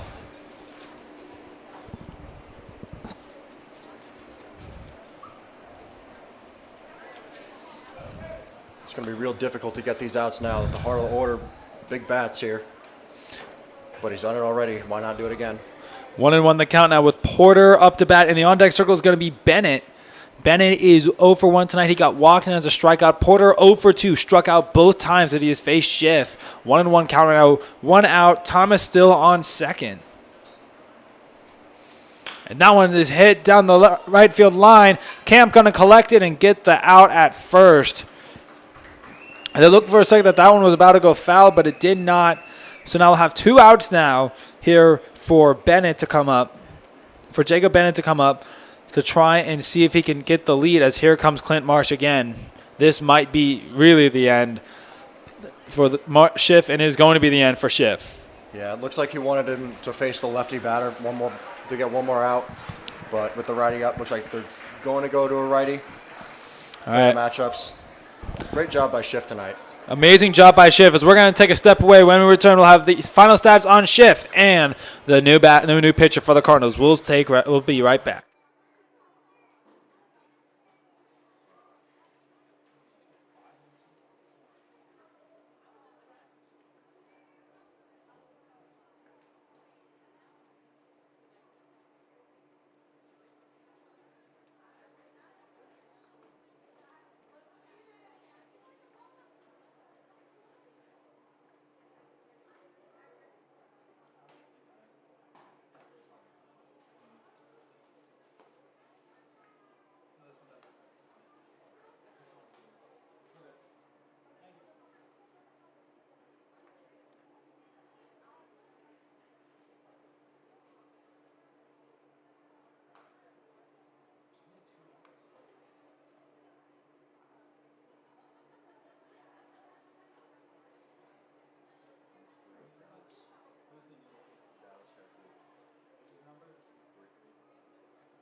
All right, a pitching change here for the front row. Cardinals now pitching is going to be Dallas Harefield. He is a sophomore from Longwood University, originally from Mechanicsville, Virginia. He has a 13.5 ERA. He's appeared in 2 games, pitched for 4 2/3 innings, gotten 7 strikeouts, 4 walks, and 10 hits to this point. The final stats here for Cole Schiff. He pitched 4 2/3 inning, gave up 4 hits, gave up 2 walks, 8 strikeouts, gave up 2 runs, and hit 1 batter. He is also responsible for Thomas, who still remains at second. As Jacob Bennett is going to come up, and we're going to have a righty-righty matchup. What do you think about the change, Jacob? I like it. This is the 3rd time through the order now. Hitters, we're starting to get used to Schiff. About time. I mean, we're on runner in scoring position. Better to be safe than sorry. No matter. So you like the change to go to Dallas Harefield now? Yeah, I like it. As Thomas is at third, he's not at second. He's at third off of the single from the hit from Port that got collected by Camp. That first pitch from Harefield is inside. So Thomas is 90 feet away from taking the lead back for the TomSox. As it'll be Jacob Bennett, who is 0 for 1 tonight with a walk and a strikeout. Bennett looking to try and get Thomas home to try and make this game 3-2 and get the TomSox back ahead. That one is sent down the left field line, but it is foul. 1-1. That one looked like it was about to be fair for a second. Ball had so much size, been just curved foul. It's a loud first strike. 1-1 the count with 2 outs. Thomas remains at third. Harefield facing his first batter of the night. Looking to try and get the out here. That one in the dirt. Bennett not biting on that pitch in the dirt. Still with Mercado at catcher. Mercado and Schiff had it rolling together, both UNC Asheville guys. 2-1 the count here from Harefield. The pitcher, the sophomore from Longwood. The next pitch, big swing and a miss there by Bennett. That time he did bite on the pitch in the dirt, and it's a 2-2 count with 2 outs. Doing a great job mixing up his pitches right now. Hard to tell what the ball is doing, if it's going to stay straight or if it's going to bite down. Critical pitch here for Harefield to get the Cardinals out of the inning and get their bats back to the plate in a tie game. And that one is sent high and way foul. I hope that one didn't hit my car. Remains at 2-2 with 2 outs. Thomas still over at third. Jacob Bennett fighting Dallas Harefield right now.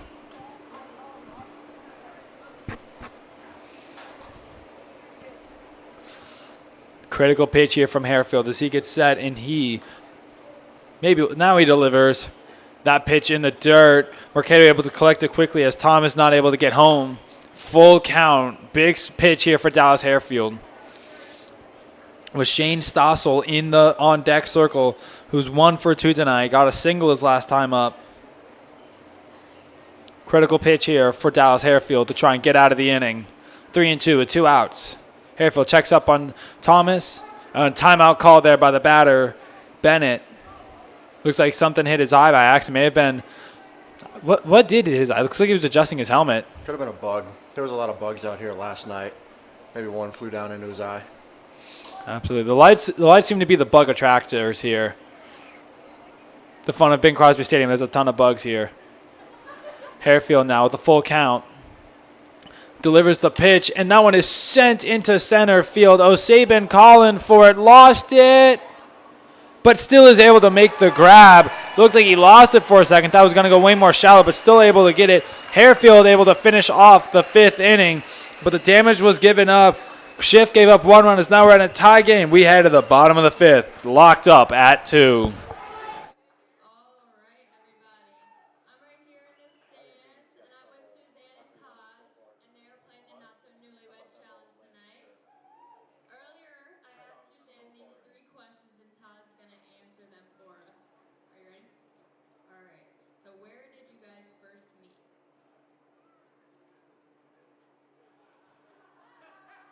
That's a tough question.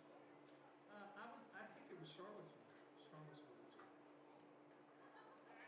What place? We went to Red Lobster. That is not the correct answer. She said high school. She went to Haley and I went to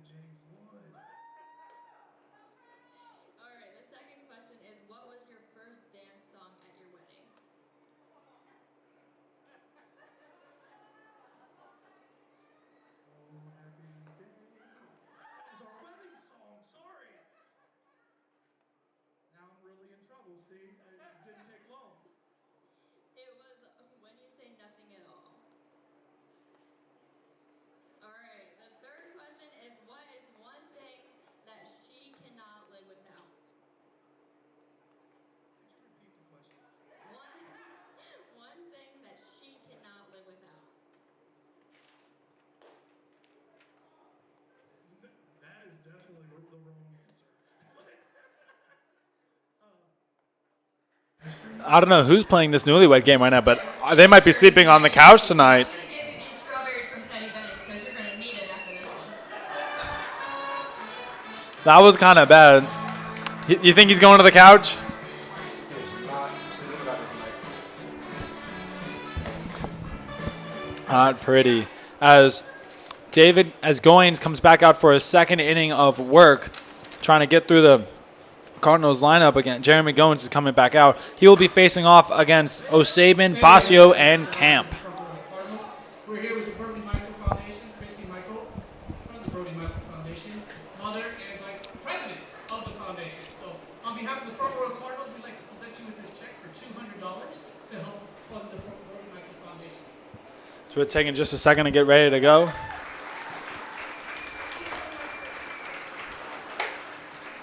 Blaze O'Sabin first up to bat here tonight. Here in this bottom of the fifth, he's 0 for 2 tonight. Looking to really try and fix that one right here. He struck out and then he grounded out to the shortstop his last time up. The first pitch here from Goins is a ball. Again, we'd like to give a shout out to the Brody Michael Foundation. They just received a $200 check from the Front Royal Cardinals. We were able to reach our 500 attendees tonight. Thank you to the Brody Michael Foundation for sponsoring the Front Royal Cardinals, and go to BrodyMichaelFoundation.com to donate to that amazing organization.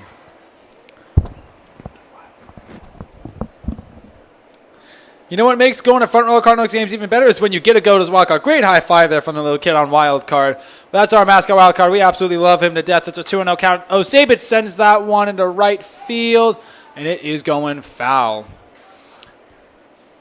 We absolutely love wild card. He's our mascot. He's by far the best mascot in the VBL, I would say. 2-1 count here from O'Sabin. Jeremy Goins. Well, he came into a tough spot, was able to strike out Mercado, Stevens, gave up a single to Anderson, but then struck out Cologne. And that pitch is in the dirt, 3-1. Not the start he was looking for here in this bottom of the fifth. I think the Cardinals have a great opportunity to answer back from that RBI double last inning, or top of the inning. They've got their best bats coming up now. They got a good count right here. Could be a good start to the inning. 3-1 here from Goins, and O'Sabin sends that one foul. The count will be going full now. O'Sabin from George Gwinnett College. He was a huge bat for them. Batting in high school, he was from Fauquier High School, not far away. He was batting over 500 his senior year. He was a huge bat. Was a huge part of the George Gwinnett College that went to the D3 World Series, I believe. And that is a walk. O'Sabin will take the walk over to first base. And that will pave the way now for Anthony Basio to come up. Basio tonight is 1 for 1. He got walked his last time up, so he's been on base both times he's been up tonight. That bodes well here for O'Sabin and Basio.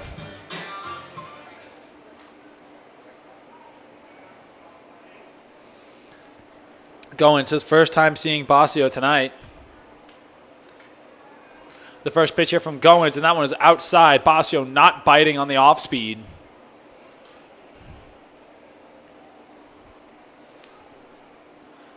Don't forget to hashtag be like Brody in everything you do and every day. Oh, and they're going to go check up on O'Sabin, but he will be safe. They know O'Sabin can run. Definitely got to be cautious when the leadoff man gets on base. Don't want him moving up any further. Taking a look at what's happening around the rest of the Valley League right now. Currently, the Strasburg Express lead against the Waynesboro Generals 8-0 in the bottom of the eighth as that pitch is in for a strike. The Covington Lumberjacks are on the comeback right now. They're made it now 6-4 in the top of the fifth as they're still behind the Percival Cannons. The Harrisonburg Turks and the Stanton Braves are still locked up at 0 in the top of the fourth. The Woodstock River Bandits have fell behind the Winchester Royals 5-8 in the bottom of the fourth. And the Culpeper Cavaliers have jumped ahead of the Newmarket Rebels 3-0 in the top of the fourth. And we are still locked up at 2 here in Front Royal between the TomSox and the Cardinals. That pitch is in there for a ball, I believe. So it's now going to be 2-1. Maybe I was wrong. Count still stands at 1-1 with no outs. O'Sabin over at first. The pitch there, and as O'Sabin's running, and O'Sabin is in there. O'Sabin successfully able to steal second, as that he will now be in scoring position. With a bat like Basio at the plate, how big was that steal right there? It was huge. You've got your leadoff guy on second base now in scoring position. You've got your best bats coming up. That's exactly what the TomSox didn't want, and that's exactly what the Cardinals want. Yeah, and the on-deck circle right now is Drew Camp. He's coming up right after Basio here. The pitch from Goins, big swing and a miss there by Basio. He wants that one back. 2-2 count now. Still no outs. O'Sabin hanging out on second base right now. Remember, the Cardinals are in the white, and the TomSox are in the blue and the green. 2-2 count, no outs. O'Sabin at second. Basio at the plate trying to get O'Sabin home right now. The pitch from Goins, and O'Sabin swings and misses. They're going to call him out. That'll be Goins' fourth strikeout of the night. Strikeouts continue to be the story of the night here as Basio goes down swinging. And will now bring up Drew Camp, who is 0 for 2 so far. Now batting, number 5, Drew Camp. Camp's been struggling at the plate as of lately. He struggled last night. He's been struggling here tonight. What do you think he has to do to really kind of just get out of this funk? Just got to see the ball. Hit the ball hard. Simple as that. I mean, he's making good contact. He's just not being super lucky right now, and the balls aren't landing. Yeah, as that pitch is in the dirt for a ball. Coming up after Camp is going to be Robert Mosley, who's been the hot bat of the Cardinals as of lately. He's gotten 2 walks, so he's yet to actually get a hit, but he's been walked both times. So that bodes well here for the Cardinals here in this tie game, as it's a 1-0 count here right now to Camp. Camp, the first baseman. He's doing great in the field so far. It's just the plate has been kind of iffy. That pitch in the dirt, but Bennett able to collect it quickly and not allow O'Sabin to advance to third, as O'Sabin was really thinking about it as it goes to a 2-0 count. Another great job by Bennett behind that plate. He's really been sharp back there, keeping everything in front of him, and not letting it go too far too. Just eating it up, just right in front of the plate. Absolutely, 2-0 count here on Drew Camp. Goins checks up on O'Sabin, and that one was low again, 3-0. Not what you've been looking for if you're Jeremy Goins here, getting behind 3-0.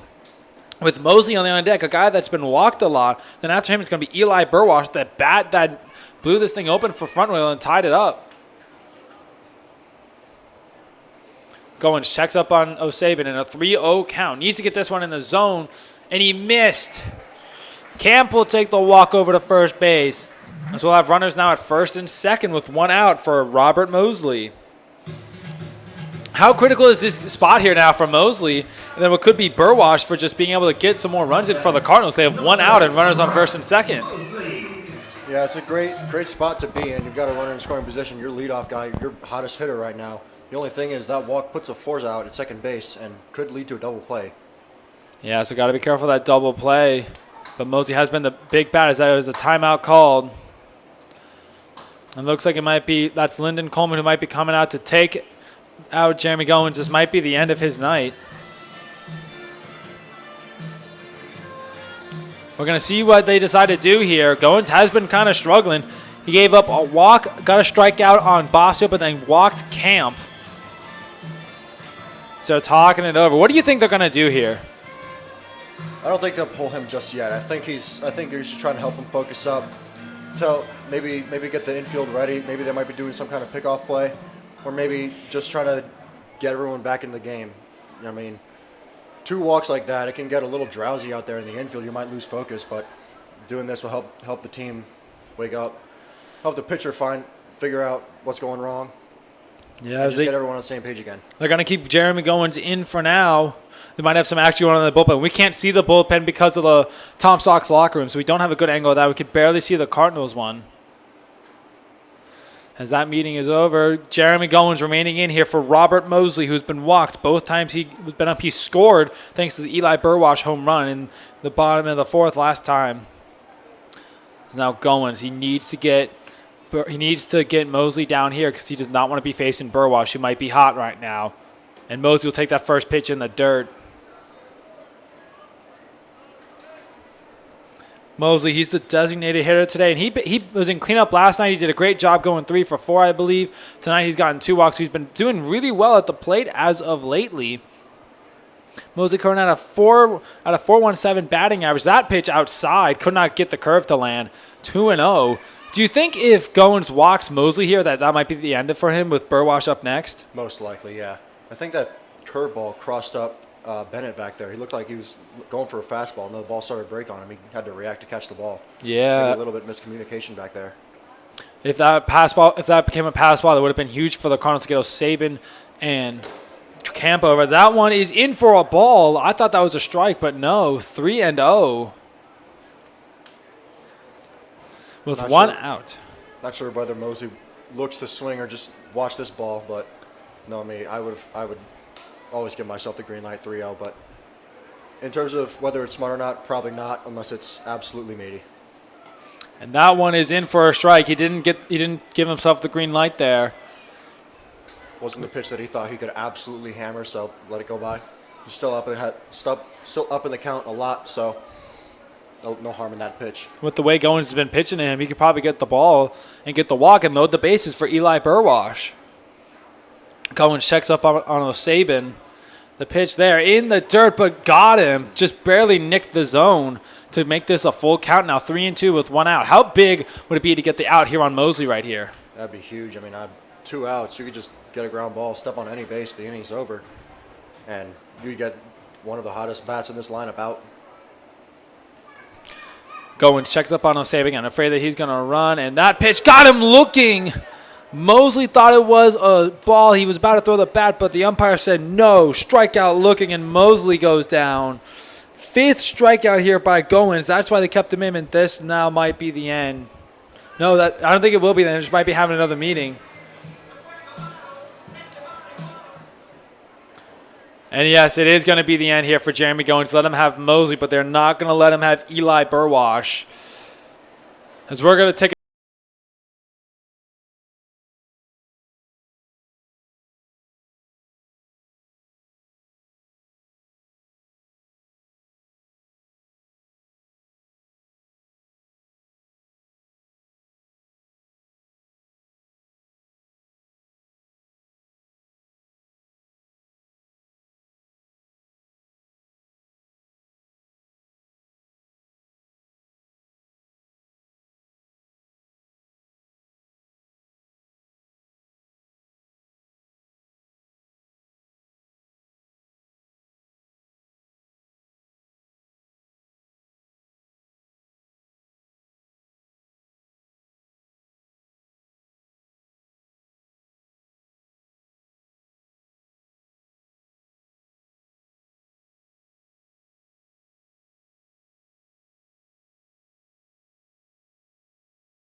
had pitched for 4 1/3, and he has gotten 7 strikeouts, 3 walks, and 1 hit.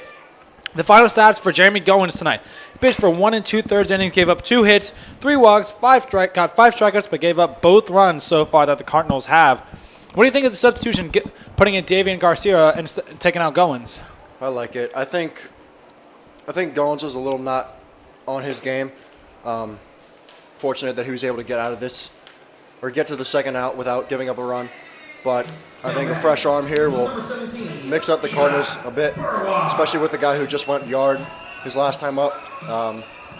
Yeah, he obviously saw it going as well, so probably smart to not let him see him again. Yeah, as Eli Burwash comes up, he hit that 2-run home run that put the Cardinals on the board and made this game now 2-2 with 2 outs. O'Saban at second and Drew Camp at first with Eli Burwash at the plate trying to keep these bats rolling and trying to get another run in. As O'Saban's going to go, the throw to third is not in time. Camp was also able to get a second. O'Saban made the jump. Camp right behind him, and the double steal is successful. Both guys in successfully as that pitch was also in for a ball. It is now both runners in scoring position. Camp on second. O'Saban is over at third. And Burwash on a 1-0 count here against Garcia. That takes the force outs away. Now there's only one play at first base. That's huge. Absolutely. And now any kind of blooper into the outfield will most likely be able to get a run in as well. Or even if they miss the play in the infield, they can score as well. The pitch from Garcia is downstairs and will be called a ball. 2-0. Not the start that the TomSox were looking for from Davian Garcia. No, this is great. This is a great position to be in if you're Eli right now. 2-0 count. You just went yard. Your last at bat. You're seeing the ball well. You're going to get a pitch to hit here, or it's going to be a ball. You could do some damage right now. Here's the pitch, and that one in the dirt. Bennett couldn't even grab it. 3-0. Burwash being very patient, not biting on anything that he doesn't like. Do you think he'll just give himself the green light right here to try and go yard again? Not unless it's what he wants, what he loves to hit. Definitely don't want to be the last out, swinging 3-0 here, but he'll take that one for a ball. A 4-pitch walk on Eli Burwash, and the bases are now loaded for Brock Mercado. He's been 0-2 tonight. He struck out both times up, but what a time to finally get on base here for Mercado.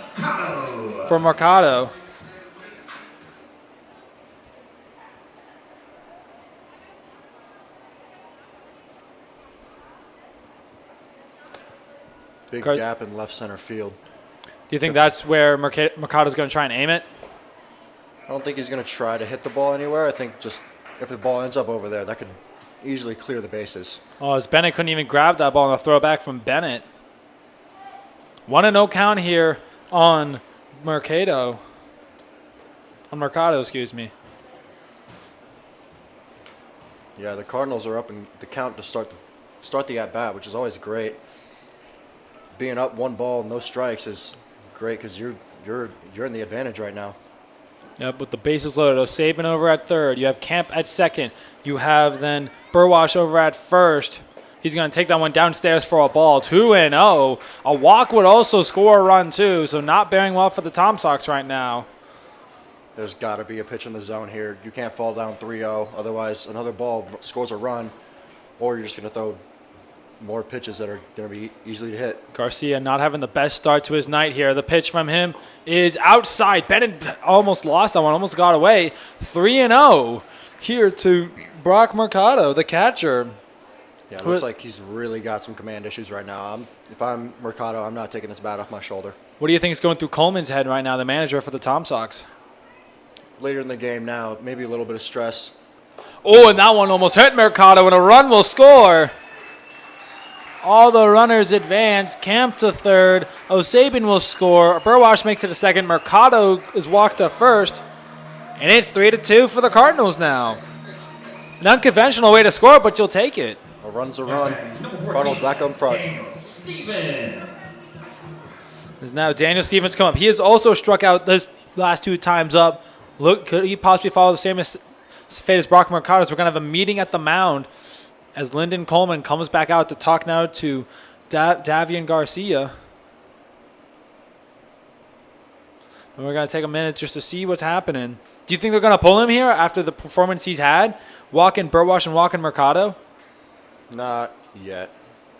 That was only 2 batters. He's still got time to figure it out. I wouldn't be so hasty to pull the plug right now, but again, he's probably just trying to help him focus up, try to make sure, like, hey, we need this out here. We can't keep giving these guys runs like that. Let's go hit. Let's get our boys back in the lineup. Yeah, and you were right on that. Coleman left him in to give you summary of what's happened so far in this inning. O'Sabin got walked by Goins. Bossier then struck out to Goins. Camp got walked as well. And Mosey then struck out. And before Burwash could come up with the big bat, they decided to take Jeremy Goins down and put in Davian Garcia. Burwash got walked to first, loading the bases. Then Brock Mercado got walked as well, allowing a run to score. And now comes up Daniel Stevens, the second baseman, 0 for 2 tonight. 2 strikeouts, looking to change that fate right here as the Cardinals now lead 3-2 here against the Charlottesville TomSox. With 2 outs, the bases loaded. You have Camp at third.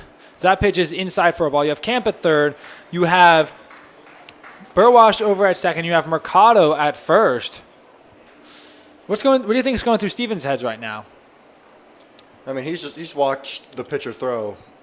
He's watched him walk the last 2 guys and another first pitch ball. That one's in there though. That was a strike. We haven't seen that one in a while from Garcia. Yeah, if I'm him, I was gonna let him. I was gonna let him throw as many pitches as he can until he throws a strike. There it is. Now I'm ready to swing. All right, 1-1 count with 2 outs. Now Stevens going to get a little more ready. Garcia does not want to walk another batter here. Ooh, that one hit Stevens.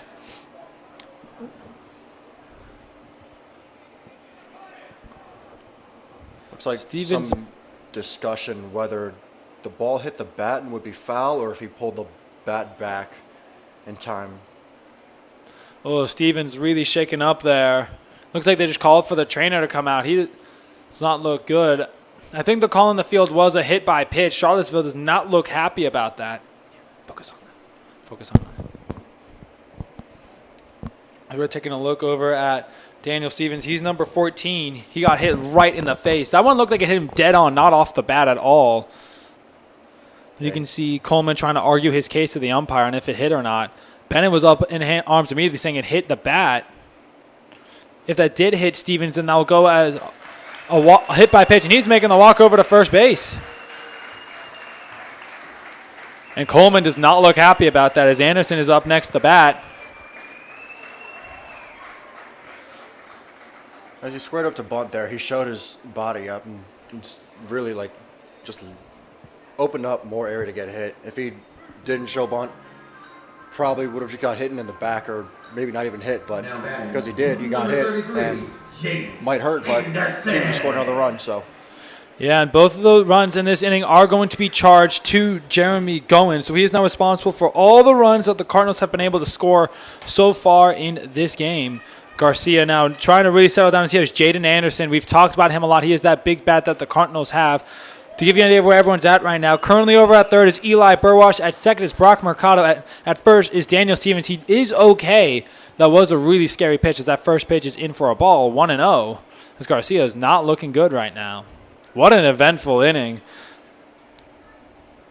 Yeah, the inning starts with a TomSox walk and then another run scored off that leadoff base runner. And now we're in the bottom half. He got bases loaded still. Scored 2 runs with 2 outs. Pitch from Garcia almost hit Anderson. Garcia way out of control right now. 2-0. Cannot get his command down. Yeah, I'm still not swinging, even if I'm Jaden. 2-0. Just not gonna help the pitcher out here. I'm just gonna let them keep throwing balls until they prove they get those strikes. We just proved it right there. All right, now Jaden's ready. That was his wake-up call, you think? Yeah. 2-1 with 2 outs. Base is still loaded here for Jaden Anderson. He's been batting over 500, and he checks swing. Umpire says he did go. 2-2.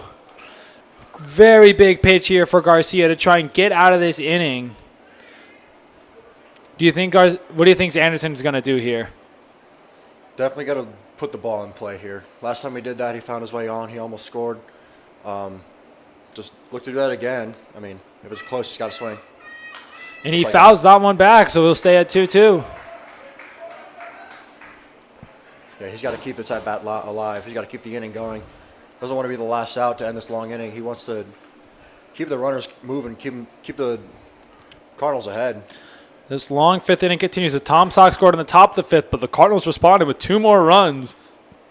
The pitch from Garcia, and that one is sent by Anderson, and it is absolutely crushed and out of here. The grand slam by Jaden Anderson. Everybody scores. A massive shot by Anderson. And it is now 8-2 Cardinals, and the crowd has just absolutely erupted here in Bing Crosby Stadium. What a shot by Jaden Anderson. What did you think about that one, Jacob? That was incredible. That was huge. Just put up 4 runs like that. Went from a 2-run game to a 6-run game. What a 5th inning here for the Cardinals. That one has got to hurt Garcia. And all 4 of those runs will be charged to Davian Garcia, as he's responsible for all of them. As now it's Devin Colon up to bat. The Cardinals have successfully batted around this inning. And they didn't do it off of a lot of the hits either. They only got 1 hit this inning, and that was a Jaden Anderson home run. So I feel like makes it even more impressive with smart batting, smart base running. They got a ton of walks. And that one misses Bennett, 2-1 now. Yeah, they really didn't help out the TomSox pitchers. They weren't throwing strikes, so they weren't swinging. Yeah, absolutely. Garcia's walked 2, hit a batter, and then gave up the grand slam to Anderson. And Colon, big swing and a miss to make it 2-2. If you're Garcia, you're just trying to get out of this right now. Yeah, you need to end this inning, flush it all, get ready for the next one. Let your guys hit. And that's a big swing and a miss to end the inning. But the damage is done. Jaden Anderson goes yard for the 2nd home run of the day for the Cardinals. And even better, a grand slam by Jaden Anderson. As the Cardinals have blown this one up to 8-2. And we started this 5th inning. It was 2-1 Cardinals. We end the 5th inning 8-2. Cardinals way over the TomSox. We will be right back. Number 745-412. That's 745-412. Next number, 745-485. That's 745-485. You can pick up your prizes at the merchandise stand. Mami, a mí me gusta tu descendencia entera. ¿Por qué? Porque ella me da.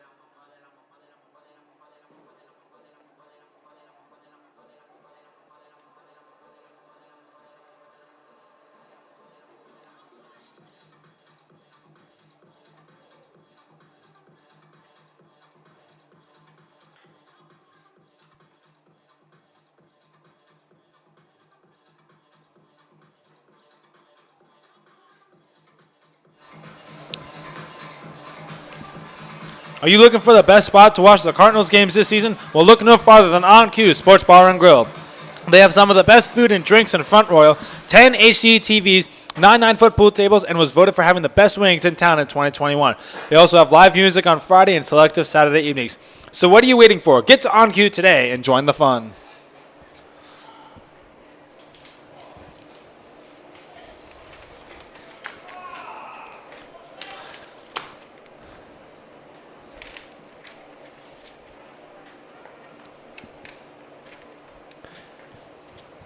Welcome back here to the top of the 6th inning. What a 5th inning that was for both sides. What did you think about that one, Jacob? That was very eventful, very long inning. A lot of stuff happened, but most of the stuff happened for the Cardinals. The good stuff, at least. Number 34, Shane. And we like that as Shane Stossel now comes out a completely different ballgame from when the TomSox were last batting to now. When they last batted, it was 2-2. Now it is 8-2. This game got blown up. Do you think we'll see Garcia back for the 6th inning or no? Do you think he's way done? I'm not sure. I think he might be done. They just probably wanted to get him to finish the inning, but after that, I think they might pull him.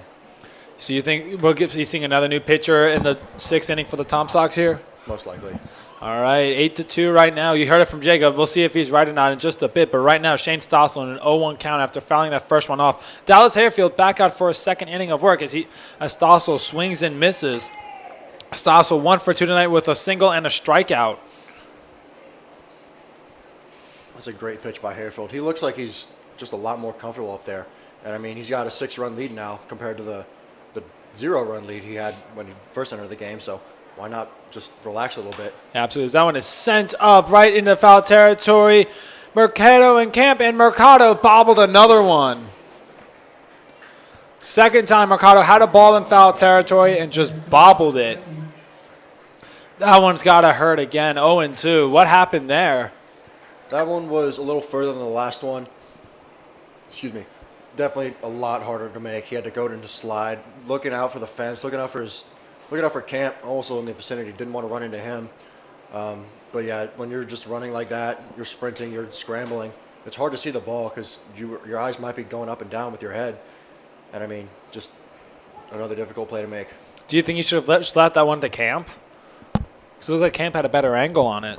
Camp might have had a better angle coming towards it instead of running laterally with it, but maybe wasn't going to get there in time. So I think Mercado was there in time. Just it was still a tough play to make.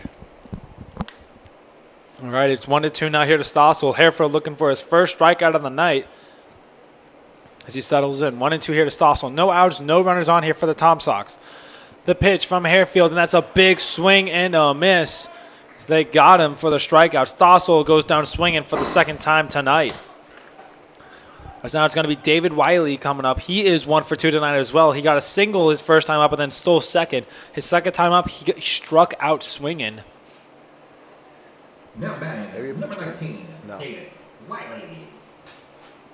What do you think is going through the TomSox head right now? They just had they were just tied at 2, and now they're all of a sudden down by 6. What do you think is going through their heads right now? Morale's definitely down, but there's still a lot of baseball left to play. Plenty of outs. They don't need to get all 6. Don't need to get 6 runs right now. They just need to get 1 or 2 right now. Keep chipping away, and then let the defense and the pitching hold the Cardinals there if they want a chance to win. All right, as that first pitch is in for a ball. It's 1-0 here to Wiley. And the on-deck circle right now is Josh Tate, who has struck out his both times up so far.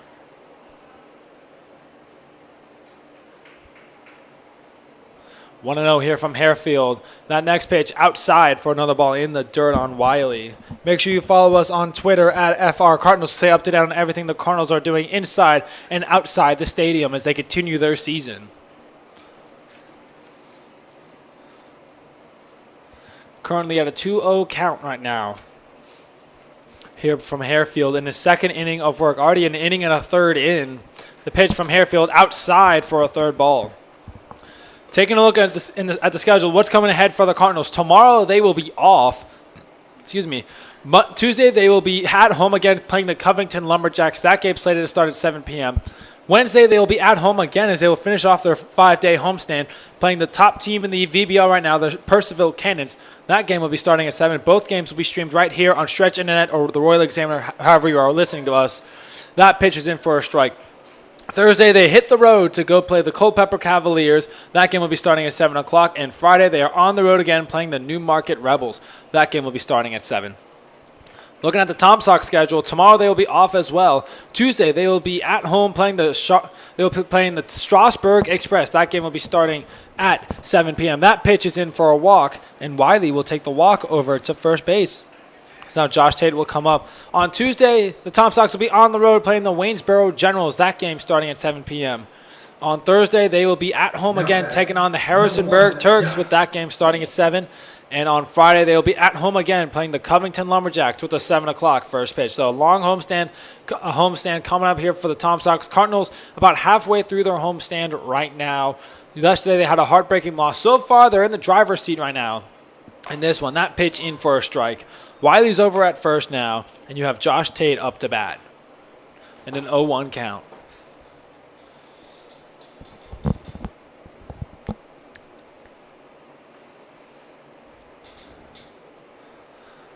Harefield settling in 0-1 right now. 1 out as Wiley almost went. That one sent over to the second baseman, Stevenson. He's got it. Throw over to first, and they got him as well. Double play to end the inning. Tate flew out to the second baseman, and then Wiley got caught in between second and first, and he is out, and that will end the 6th inning. A great way to end it if you're the Cardinals. What a way, and the Cardinals are coming back up to the bat, to do more damage.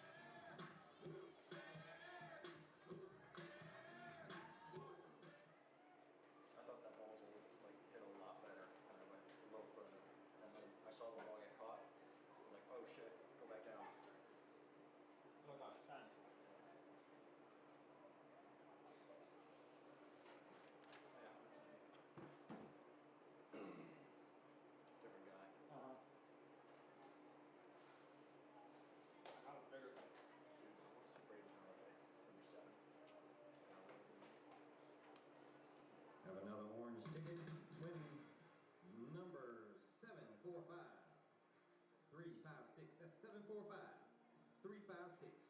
You can pick up your prize.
But has given up 4 hits.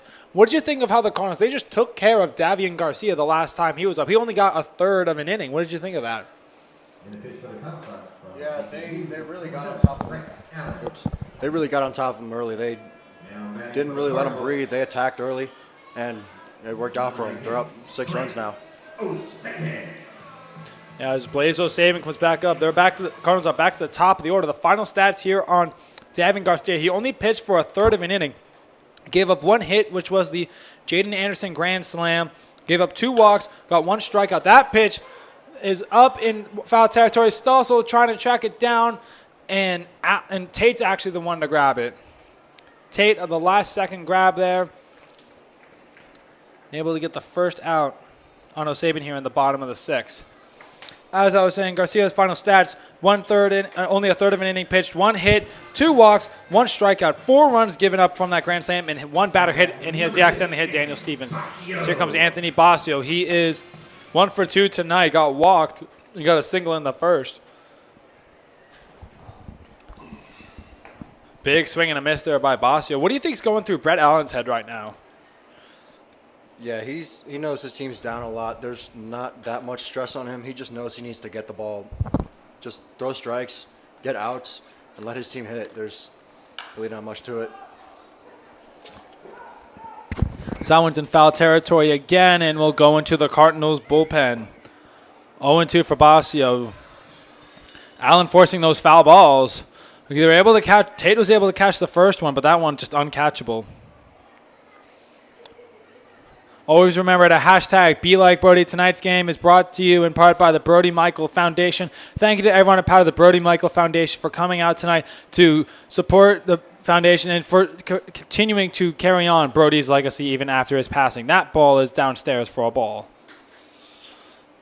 Make sure you go to BrodyMichaelFoundation.com for more information on this amazing organization and to donate to them today to help them continue to offer scholarships for student athletes to continue to support the Front Royal community.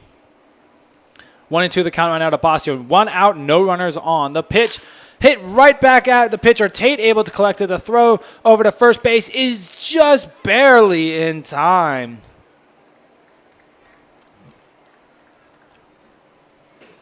Just barely got that one in. So another great play by Tate this inning. That's 2. He's responsible for both outs, and they're both great plays. Tate's been doing a great job in the field so far. As now Drew Camp comes up. The Cardinals in the bottom of that 5th inning, they were able to successfully bat around the entire order. And what an inning that was, the top and the bottom. That might have been the most eventful inning this season so far for Front Royal. As that one is in the dirt for a ball. Allen looks very composed right now. Goins and Garcia both seemed very rattled by the Front Royal bats. Allen seems to be in full control right now of this inning.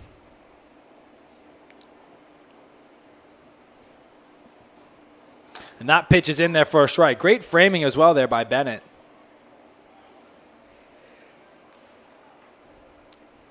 Allen just looks a lot more calm and composed up there as opposed to the last 2 arms. It's just like maybe with the score he knows that there's not that much pressure. It's not as close as a game, but that one is popped up, and they're going to say foul. They threw it over to first just in case. No, it was in play, actually. I thought it was umpire said foul. No, it was in play that will end the inning and hit fair. Cam disappointed that he wasn't as aware, but that will end the inning. I was a bit confused on that one, but the inning is over. I thought that ball hit him. That ball took a weird bounce in the ground. I thought that could only happen if it hit his shin. I thought that one hit foul, but either way, the score is still the Cardinals 8, the TomSox 2. It's almost time to stretch, y'all. And at the end of 6 innings of play, still front row 8, Charlottesville 2.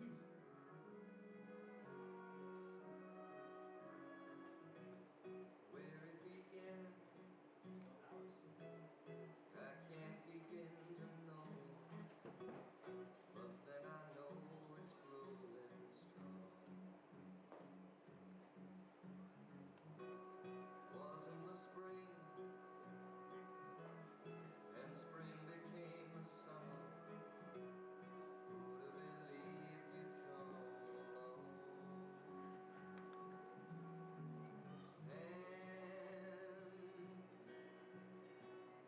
Touching hands,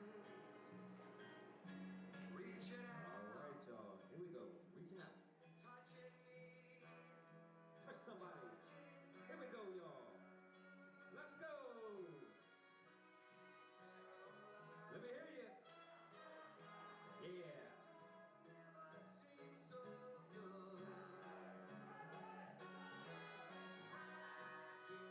I'm inclined to believe that never was. Good job, everybody.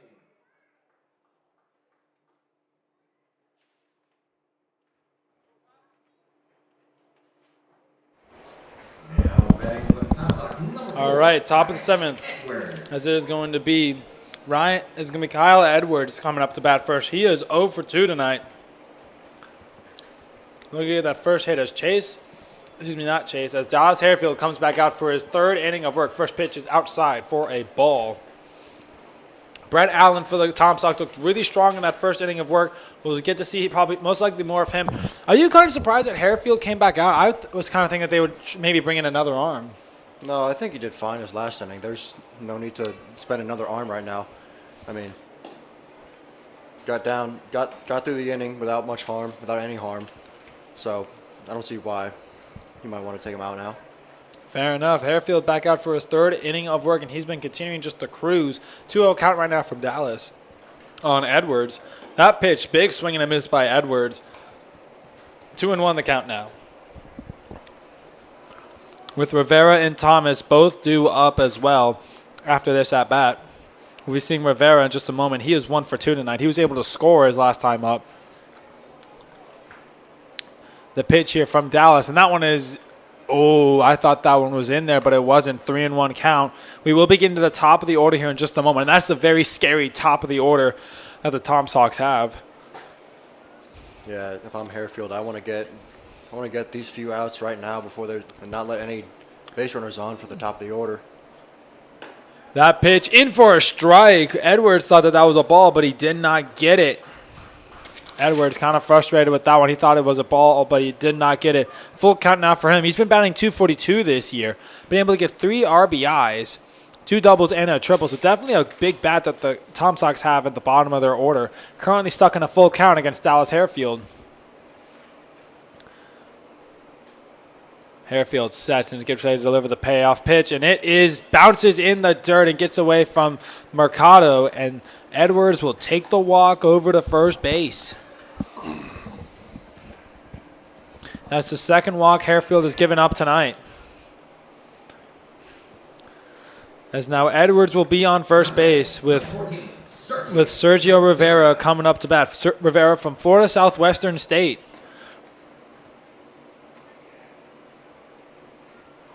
Which is the same place that 2 of our players are from.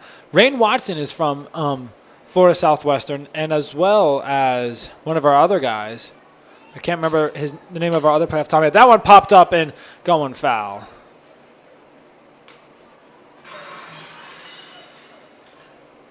The other player from Florida Southwestern State was Zachary Sophie. So all 3 of these guys from the same school. Sophie and Watson both not playing tonight, though. But Sergio Rivera is currently behind in an 0-1 count here to Dallas Harefield with no outs. And Edwards currently over at first base and dancing around like crazy. Harefield, the pitch, and that one is sent high in the air, but also going foul. Just hit the roof. We've had so many foul balls hit the roof here. It's kind of ridiculous. Just better than the roof. Better hit the roof than maybe an unsuspecting fan.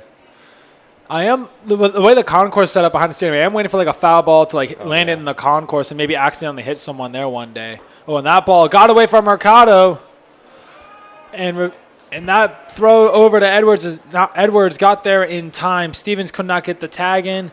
Wild pitch there from Harefield. He's starting to lag a bit. 1-2 the count on Rivera. This might very well be Harefield's last inning. Can you tell, Jacob, if there's any action going on in the front Royal bullpen right now? I can't get a good look at it. It's kind of hard for us to see. I see a little bit of movement over there. Someone probably getting ready. To give you guys an idea, the Cardinals bullpen is down the left field line behind the clubhouse. That one hit down the line and foul. Looks like it almost hit Thomas. The Cardinals bullpen is down the left field line behind their clubhouse. We could barely see the edge. It's right over there behind that big brick building. That's where their bullpen is. The TomSox bullpen is over on down the right field line. You see it here in just a second. We can't see it because of it, but it's right over there behind the right field side. So it's kind of hard for us to see the bullpens from our position here up in the broadcast booth. The payoff pitch here from Harefield is sent up high into shallow right field. Basio coming back, and he will have it with ease and get the first out of the inning on Rivera as we head back to the top of the order for the fourth time here tonight for the TomSox, and it will be Justin Thomas coming up for the University of Georgia player. Tonight he has been 1 for 2 with a double his last time up. Thomas got that ground rule double that scored Rivera, so a big bat here at the top of the order for Harefield to face off with Edwards at second right now, and just not that far away from scoring as Edwards is dancing around, catches Harefield's attention. That first pitch is in there for a strike. Do you think we'd see Edwards try to steal here with the time for the TomSox starting to run out? Do you think we'd see some more aggressive base running here by Charlottesville? I'm not sure, not yet. His run doesn't really mean anything. It would only make it a 8-3 game. Oh, I was wrong. They do decide to steal. It is sent right over to Camp, though, and Camp will make the tag over at third in plenty of time. But Edwards did decide to go. He did steal. You were just talking about how you didn't think he would steal, and then he immediately jumped. Yep, maybe he heard me. Yeah, maybe he decided, I'm going to prove this guy wrong. But Camp able to get the out on first, and Thomas, as now here comes Bryce Martinez, the third baseman, with 2 outs. Harefield trying to finish off this third inning of relief for Cole Schiff, who had a great outing.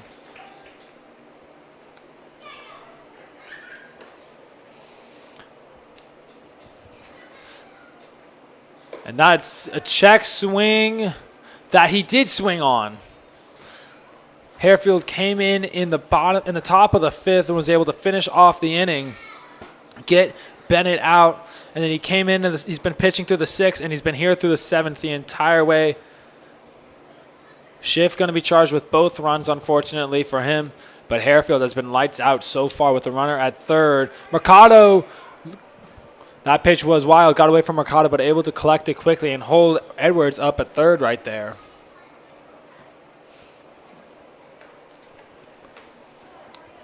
Coming to you from Bing Crosby Stadium here in Front Royal, Virginia, the Valley Baseball League. Cardinals currently sit at coming in this game 3-5. Charlottesville the exact opposite, 5-3, and they're leading the South Division right now. But the Cardinals lead it right now, 8-2, a 1-1 count here to Bryce Martinez with 2 outs, and Edwards over at third, and that is a great curveball in there. Strike 2 called, 1-2 count now.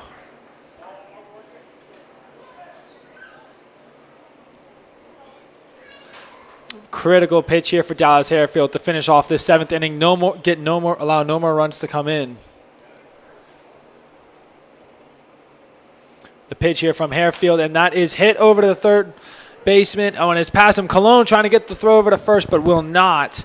A run will come in to score. Edwards will score. Martinez gets a successful single. And just like that, the TomSox have cut into that lead just a bit. It's 3-8 now.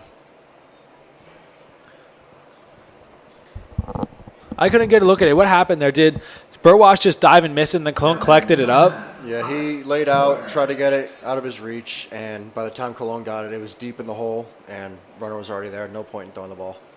All right, so now it is 3-8 here for the TomSox. That ball is downstairs as now up to bat. It's going to be Porter, Hollis Porter from Mississippi State University. He is 0 for 3 tonight with 2 strikeouts so far. Schiff looking to get out of this inning now. Gave up 1 run, does not want to give up more. Runner going, and in there in plenty of time. Mercado could not really get a handle on that ball. Martinez successfully to second on a stolen base. So the TomSox, they are playing aggressive on the base running right now, trying to really get their guys in scoring position. And as Hairfield's behind 2-0 right now, with Martinez now on second, taking a massive lead, and Hairfield going to go check up on him and almost got him. Everybody thought that they got him. That was really close. I thought he was out. What did you think? It was close, but I thought the throw was on the wrong side of the base of the base runner, so it made it took a little bit more time to tag the runner. So I could see why they would say safe there. 2-0 count. Martinez was safe, and that pitch is outside for a 3-0 count. Do not want to walk Porter here as Bennett is coming up. Bennett is 0 for 2 tonight, but did get walked in one of his at-bats so far. But he is batting in cleanup, and he might have a big chance to show why he was put in cleanup. Hairfield just wants to get out of this inning. 3-0 count, though. The pitch is in there for a strike. Porter was just going to let that one go. Porter so far has been batting .310 so far. He's gotten 9 hits with 6 runs, 2 doubles, 3 RBIs, and 8 walks, but has also struck out 9 times. So a big swinger. That one is in the dirt, and Porter will take the walk over to first. Runners now at first and second here for Bennett. Hairfield kind of falling apart a bit. Yeah, losing a little bit of command and composure here. If I was Mercado, maybe I'd go out there and try to help him refocus up. The heart of the lineup coming out. Need to remind him that there's just 1 out to go. Mercado stays there, but they're not going to go talk to Hairfield with 2 outs, just trying to get that 1 out just to get out of here. Jacob Bennett now up 0 for 2 tonight, looking for his first hit right here. As the infield, they shift in a bit. The pitch from Hairfield is in there for a ball. I thought that was a strike. You can see the infield shift just a bit. They have a wide open hole there, kind of down in between the shortstop and the third baseman, excuse me. 1-0 count, and they're checking up on Martinez again. That pitch low and away, 2-0. Do not want to load the bases here with Stossel coming up, who's 1 for 3 tonight. This might very well be the last time we see Hairfield tonight. What do you think, Jacob? I think if this batter reaches base here, they're definitely going to be a mound visit, but unless I don't think it'll be pulled after that. Looks like they are telling the relievers down in the pen to get ready. Yeah, 3-0 count here. Not what Hairfield wanted. He's been playing so strong, but just trying to get this last out to get out of the 7th inning. Runners at first and second right now with 2 outs, but way behind. 3-0 right now. Hairfield just needs this strike here, and that one is sent right back at us and foul. 3-1. Needed that strike, though. I like that. He's going up there hacking. 3-0. He doesn't care. He wants to swing. He wants to hit the ball hard. Do some damage. He saw the pitch that he liked, and Hairfield, he got lucky they didn't square that one up. Bennett trying to reach base here as Hairfield's trying to get out of this inning with no more damage. As runners go, that one fouled back. Martinez started making the run for third. He got a great jump on there. He absolutely did. I think he would have got in there successfully if Bennett didn't foul that one off. But now the count goes full.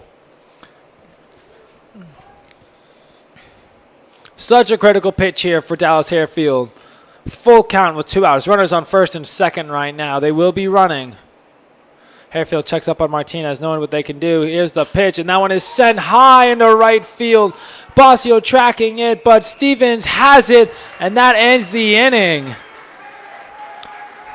The Cardinals are able to successfully get out of trouble and only give up 1 run, as it is now the Cardinals 8, the TomSox 3. It's time to stretch, y'all. Middle of the 7th. All right, up on your feet. It's time for the 7th inning stretch.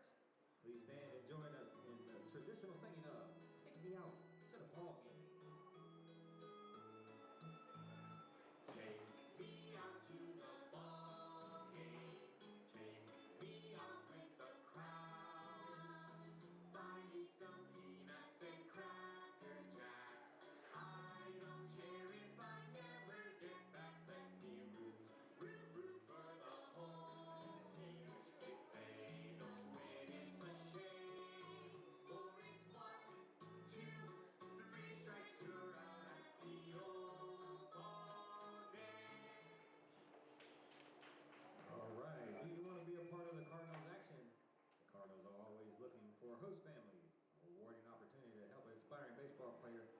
goal of playing professional baseball. Host families provide a place to stay for players from around the country. Thank you to all of our host families who make this opportunity possible. If you would like more information about hosting Front Row Cardinal baseball players, please visit the merchandise stand to get more information. We also need game day volunteers in many areas, including the concession and merchandise stand. These are great opportunities for families or groups.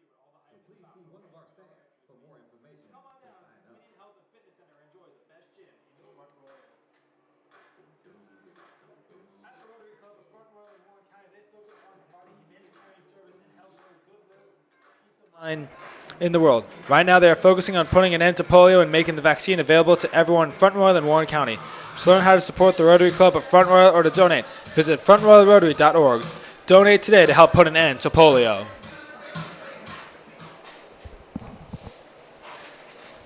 All right, bottom of the seventh. We've had our chance to stretch.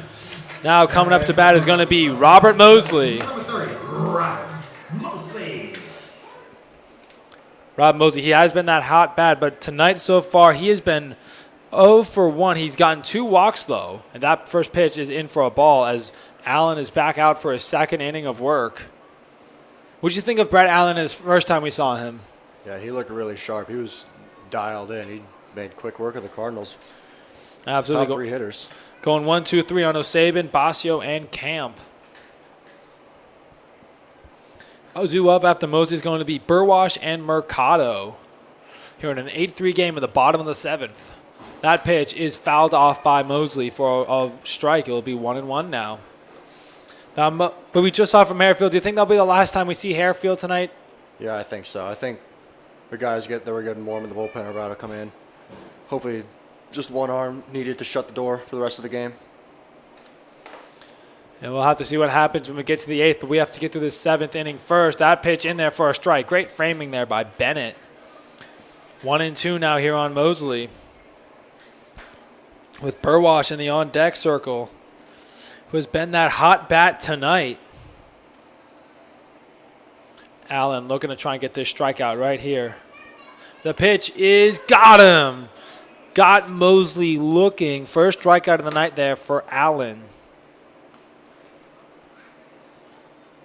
As now it will be Eli Burwash coming up. Number 17, Eli Burwash. Burwash tonight, he is 1 for 2. He got that home run in the 4th that made it 2-1, and then he got walked, and then got later scored thanks to the Jaden Anderson grand slam.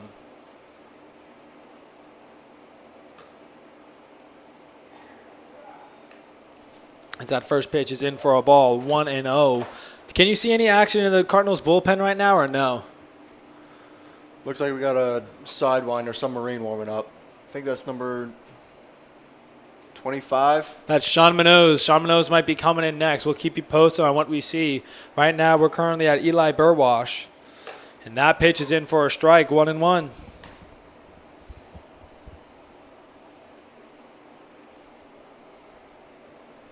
This crowd is dead silent right now. Cardinals would love to get them back in. Even though they're ahead, they've gone quiet just to allow the batter to try and focus on these pitches. You can almost hear a pin drop right now. That one hit him.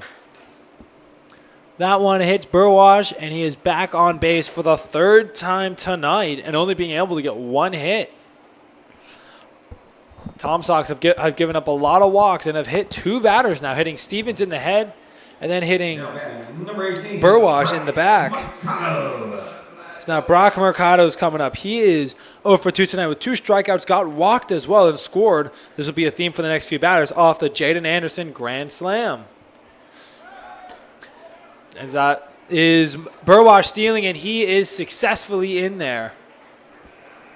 Burwash successfully able to get the second on the steal. That pitch was a ball as well, and it is 2-0. What do you think of the steal, though, in an 8-3 game?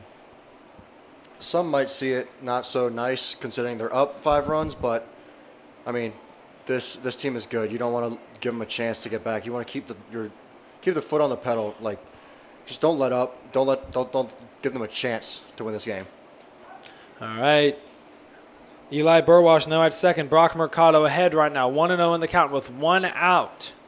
Cardinals would love to add on some more insurance runs. There goes Burwash over to third. That throw is not able to be controlled by Martinez. And as that pitch was in for a strike, Burwash has successfully stolen now second and third. How about that? Very aggressive base running there by Burwash, and he has very fast speed on him. Now, if the infield stays back, a ground ball should just score him. Nope, looks like they're coming in. Ground ball through the infield will score him now. It's just in a lot of outfield, so a little blooper in a shallow outfield could probably do it. 1-1 count with one out. Burwash 90 feet away from another insurance run being added on for the Cardinals right here. With Brock Mercado up to bat, the pitch from Allen outside, 2-1. I was kind of expecting Burwash just to go again since he's gone on the past 2 pitches so far. Stealing home is very, very, very risky, but it's the most exciting play in baseball. It's what the fans would love to see. Get the fans up on their feet and get them excited, but I don't know if Burwash has enough speed to be able to do that. He's definitely not thinking about it. He's just kind of chilling right now. That pitch is in there for a strike. Strike 2 called. Maybe against a left-handed pitcher in the windup. That would give him the most time, and have the pitcher have the back to him, but not this one. This righty's in the stretch. He's looking right at him. Oh, yeah, absolutely. Not good for him to try and steal home. I would love to see that. That would be so much fun. Full count now with 1 out, and Allen could not catch that one. Second time we've seen that happen by a TomSox pitcher. Do you think they're all rattled? They've just been doing that a lot. Dropping balls, hitting batters, walking guys. Full count here to Mercado with Burwash 90 feet away from scoring.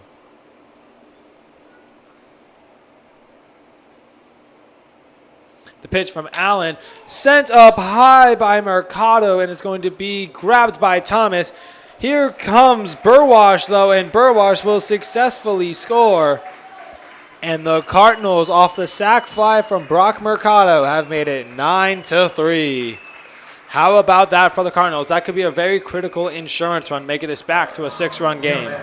Yep, they matched that run that the TomSox got, made it just pretty much erase what they just did there. That one I thought for a second could have a chance of getting out of here, but just kind of died at Thomas. So we'll stay right there. 2 outs now with Daniel Stevens coming up. He is 0 for 2 tonight. Got hit in the head last time he was up, but okay. Able to stay in the game. Garcia, in his 3rd inning that he pitched, did not pitch well and hit Daniels. First pitch in there from Allen is a strike.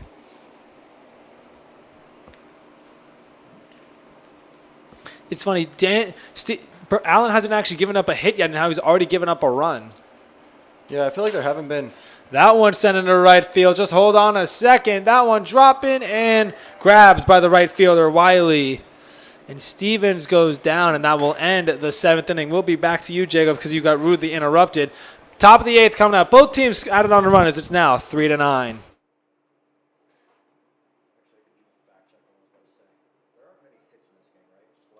at the end of 7 innings of play, now front row 9, Charlottesville 3.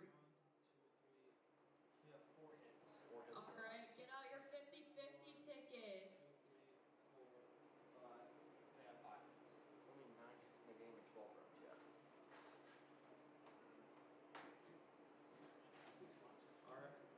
Got 1, 2, 2, 2, 1, 3. 1, 2, 2, 2, 3.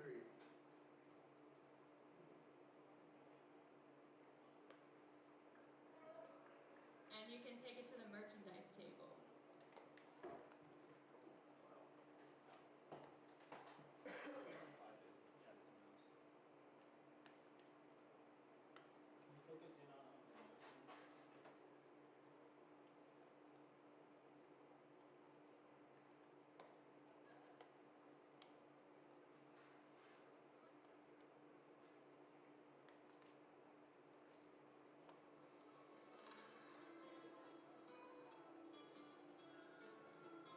And pitch for the Cardinals from South Georgia College, number 25, Sean Munoz.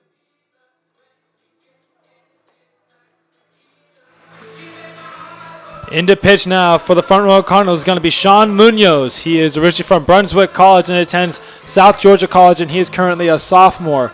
Munoz this season has no wins and no losses, an 8.1 ERA in 2 games, 3.1 innings pitched, 2 strikeouts, 3 balls, and 5 hits. The final stats for Dallas Harefield, he pitched 2 1/3 inning, gave up 1 hit, 2 walks, 1 strikeout, and 1 run given up. And Jacob, as you were just pointing out to me in the break, there's not been a lot of hits so far in this game. Right. Despite there being 12 runs, there's only been 9 hits in the game. There's just been a lot of walks, a lot of just base runners getting on without finding that much grass. And that last run that scored off of Brock Mercado's sac fly also didn't come from any hits. There was a walks, 2 stolen bases, and then that sac fly. Yeah, absolutely. We'll see if that trend continues. There's been a lot of walks here tonight, which has not been good for either pitcher. Schiff and Perkins had great outings, and then the relief just has not been where it needs to be as that first pitch is in for a ball. Up to bat now is Shane Stossel, who is 1 for 3 tonight. Next pitch is a big swing and he fouled it off. My bad. I'd like to take a chance to thank some of the sponsors here of the Front Row Cardinals. Sponsors are CNC Frozen Treats, Green to Ground, Wines Bookkeeping and Wines Family, Dominion Health, Brody Michael Foundation, #BeatLikeBrody, State Farm, Logan Mia Tico Foundation, Lost Caverns, Card My Yard, National Media, On Cue, and American Legion. Thank you for sponsoring the Front Royal Cardinals. 1-1 the count right now, as it looks like that foul ball accidentally hit a player in the TomSox dugout as our trainer's going to take a look at him, just make sure they're okay. Not good, as we can't get a really good look at the dugout from here. We're going to keep you posted on what we see happen. We saw the trainer walk into the TomSox dugout, as now some of the TomSox players are running back to the dugout. I didn't even see the foul ball hit them. They're going to keep going, though. That one is outside for a ball, 2-1. Did you see the foul ball get hit? Yeah, it looked like he was really late on it, got in on his hands with that pitch running in towards him. Really just couldn't do much of that ball, just shot it right back into his own dugout. And maybe caught someone by surprise. Maybe they were outside of the dugout when they shouldn't have been. Yeah, that's a big swing and a miss there by Stossel, going down for the 3rd time tonight. Munoz, who is a submarine pitcher as well, gets his first strikeout of the night. Yeah, another different look from the last 2 arms. He had a lefty and a righty, both over the top, or at least not coming from down below like this or on the side. Great job by Clinton Marsh mixing up the arms that he's throwing out there, making it really tough for the hitters to get comfortable. Yeah, Munoz, he's been deadly. That pitch in for a ball. A fun fact about Munoz, last summer he was on the Savannah Bananas actually for about a month before he came to Front Royal. So he is a former Banana, and he was with us last year. And so far this year, he's been doing pretty well so far, as that pitch is in for a strike, 1-1. So a former Banana is now here in Front Royal. Wonder if he'll start dancing on the mound. Oh, that would be pretty fun. We should play his music and just see if he'll do it. 1-1 the count. The pitch from Munoz, big swing and a miss. Up to bat right now is David Wiley, who is 1 for 2 tonight. He got a single and a walk. Like I said, a lot of walks so far here tonight. We'll tally them up by the end and tell you how many walks each team gave up, but it has been a ton. 1-2 the count right now to Wiley with 1 out. The name of the game today has been strikeouts and walks. Not a lot of hits. The payoff pitch here from Munoz is in there for a strikeout. Got Wiley looking. The sidearm pitching is doing numbers on the Charlottesville TomSox here in the top of the 8th right now. Did you ever, when you were still playing, did you ever play against a submarine pitcher like that? Yeah, a couple times. I've played a lot of games and ended up running into a few. But I actually ended up catching for one of them. That one is sent down the right field line and foul. It was a very different, as you'd expect, hitting, but also very different catching. Just ball does like different things. Just really hard to adjust to unless you've got a lot of practice with it. That's a big swing and a miss there by Josh Tate, now behind 0-2. So you weren't regularly paired with like the submarine pitchers?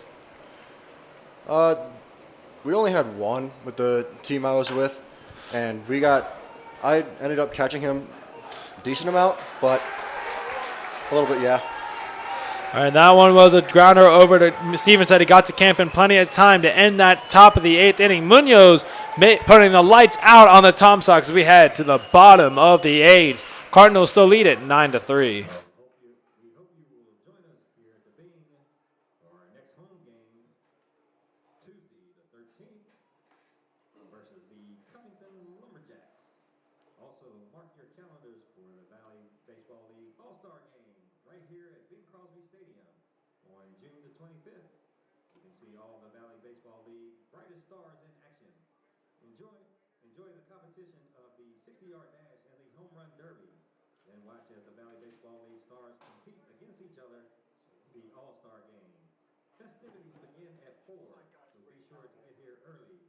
Before the game, the Valley Baseball League will honor the inductees of the Valley Baseball League Hall of Fame class of 2023.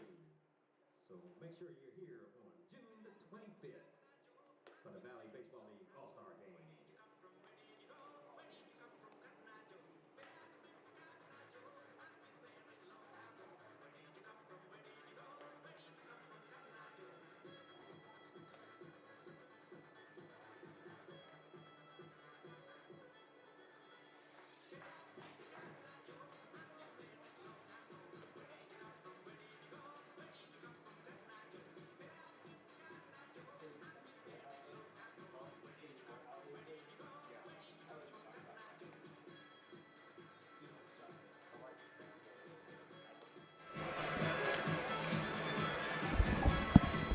Pitching change here for the Charlottesville TomSox. Not pitching from High Point University is going to be Braden Halliday. He's originally from Odessa, Florida, and he's a senior. So far this season, Halliday is 1-0 with a 2.25 ERA. 2 games. He saved one of them as well. Got 4 innings pitched, got 2 strikeouts, 2 walks, and 2 hits.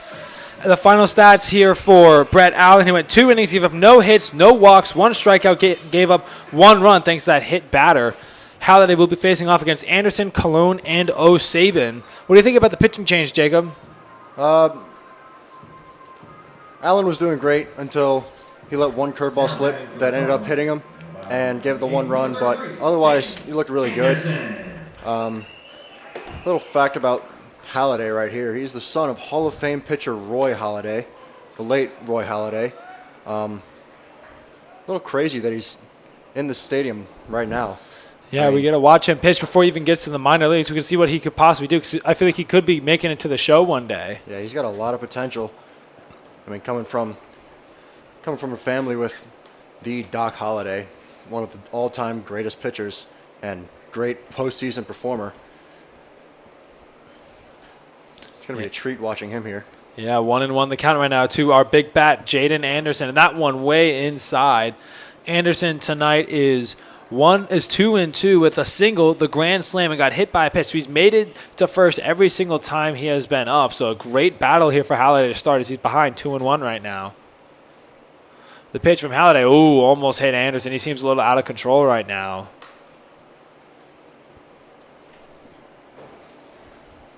Anderson's probably looking for a good pitch to hit here. 3-1 count. He's way ahead. Halliday's got to throw him a strike.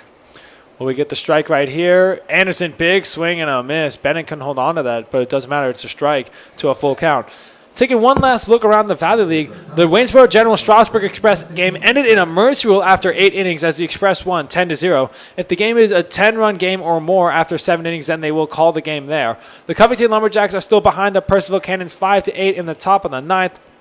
We are at a 9-3 game here. That pitch by Halliday is in the dirt, so Anderson will take the walk.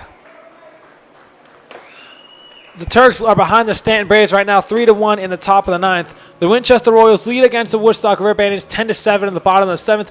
And the Culpeper Cavaliers are killing the Newmarket Rebels right now, 14-0. That game will most likely be over in just a second, with the Cavaliers absolutely ahead. As now Devin Cologne comes up. He has 0 for 3 tonight. All 3 of his at-bats here struck out. Halliday, and Cologne squared up the bunt, and he could not get it, though.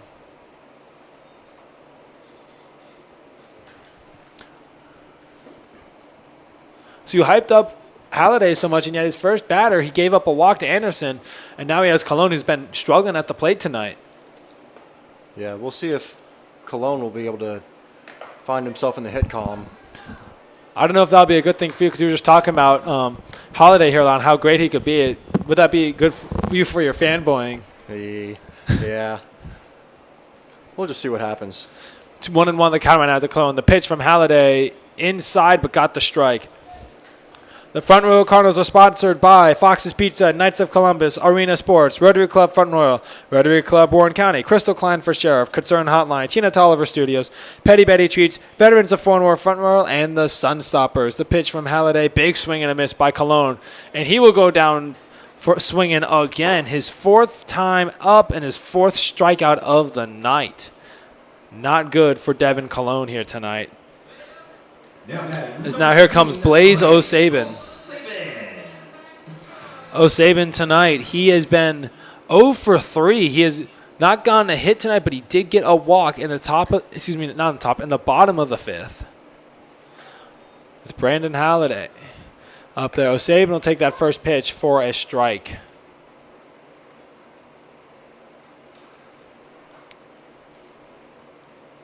Halliday appeared in 2 games. He appeared in the road game for the TomSox against the Cavaliers where he got the win, and then he appeared against the River Bandits where he gave up some runs. And that one is hit right at, and that one's a double play possibility, but no.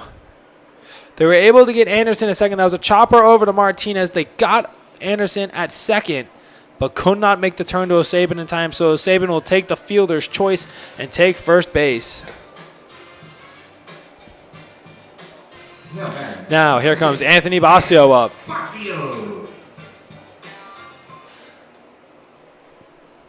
Basio tonight is 1 for 3. He got a walk as well.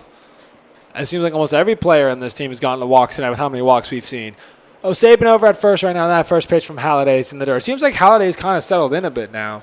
Yeah, that first at-bat walk wasn't what we were all expecting, but he seems to have gotten focused up. He got strikeout and weak contact, almost a double play, but Cardinals still up, trying to get one more insurance run at least. Big swing and a miss there by Anthony Basio to make it 1-1.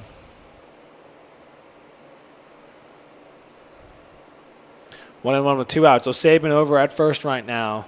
The pitch here from Halliday, and that one is a little chopper over to Tate. Tate will get it over to Stossel in plenty of time, and that will end the 8th inning. No damage given up by Halliday as we head now to the top of the 9th. The TomSox are down by 6, and the Cardinals are 3 outs away from a huge win. We will be right back for the top of the 9th.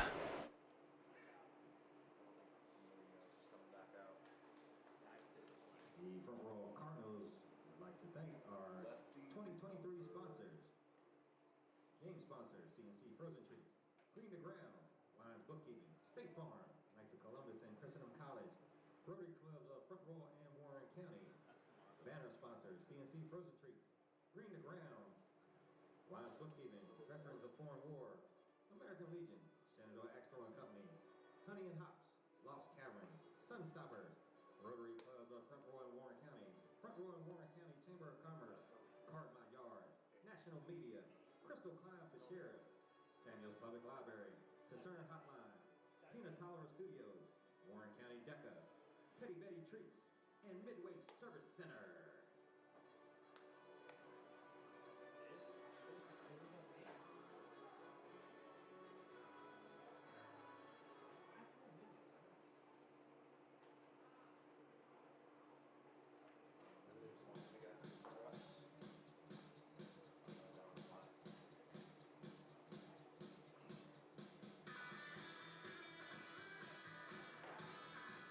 And a pitch for the Cardinals from High Point University, number 4, Peyton Fisher.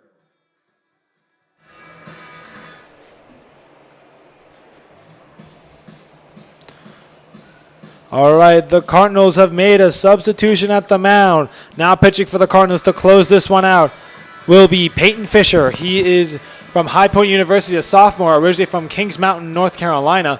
This season he has a 3.85 ERA. He's been in 2 games, pitched for 2 1/3 inning, got 3 strikeouts, 4 walks, and 2 hits. Sean Munoz finished with 1 inning pitched, no hits, no walks, no strikeouts, no runs, and no hit batters. A perfect inning there from Sean Munoz. What do you think of the change to bring in Fisher to close this one out, Jacob? I like Munoz. He looked sharp out there, but Guess in a game where it's not super close, might as well get some more arms out there, see some game action. No harm there. Yeah, absolutely. It's Peyton Fisher, younger brother of Bryce Fisher, who we saw pitch yesterday. So we'll have to see how he does here in the top of the ninth. Due up for the TomSox is going to be Kyle Edwards, Sergio Rivera, and then we go back to the top of the order with Thomas to round things out, as those three guys are all due up here in this top of the ninth.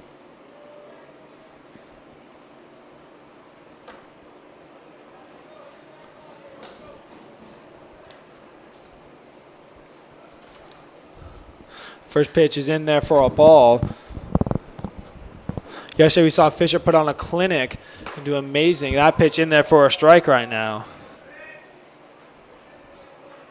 Looks like we'll have two High Point University players on the mound this inning with Fisher and Holliday, both coming from High Point. We're going to see a High Point duel. That one lined and got past the third baseman, Burwash, and will be on for a single. So Edwards, the lead man, is aboard. And Fisher gives up his first hit of his outing here in the top of the ninth, as the Cardinals are just 3 outs away right now from ending this game. Sergio Rivera now up to bat. Rivera tonight is 1 for 3 with a single where he later scored in the 5th inning, as the Cardinals are looking to try and close this one out. The first pitch from Fisher is way upstairs, got away from Mercado, and Edwards is going to be able to get to second successfully. And just like that, there was a runner on second here for the TomSox very quickly.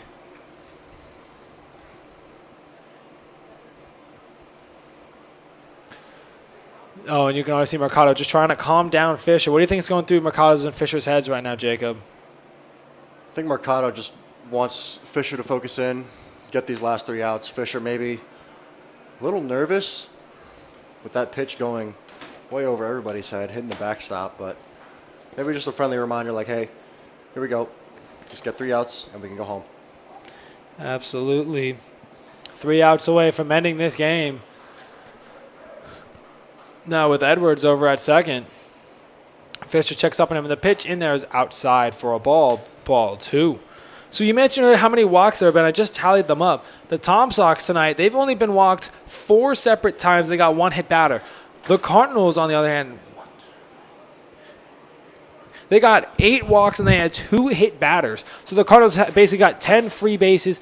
TomSox got 5 as they had a hit batter. That pitch was in there for a ball, as it is now 3-0. So when you do all the math together, 15 free bases tonight given up. Yeah, my old high school coaches would hate that. They always try to limit the amount of free 90s to 90 feet that you would give up, and that's like, I'm not doing the math, but that's 15 free bases. Like, not really competitive. You're just letting them get on for really nothing, and that's just going to kill your team, really.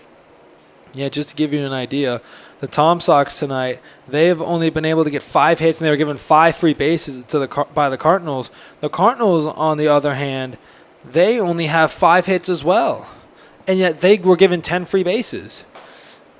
As we currently have a meeting at the mound with the pitching coach of the Cardinals, Mercado and Fisher. Fisher just way out of control right now, really just trying to settle down. With the top of the order now up, Justin Thomas up. After him will be Bryce Martinez.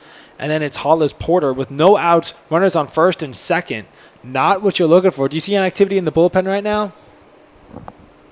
Not from over here. I don't think there's anyone up there. I think Clinton Marsh has got the confidence in Peyton right now. Just needs to get 3 outs without giving up 6 runs, which shouldn't be that hard. Fisher checks up, and that one is up for a ball.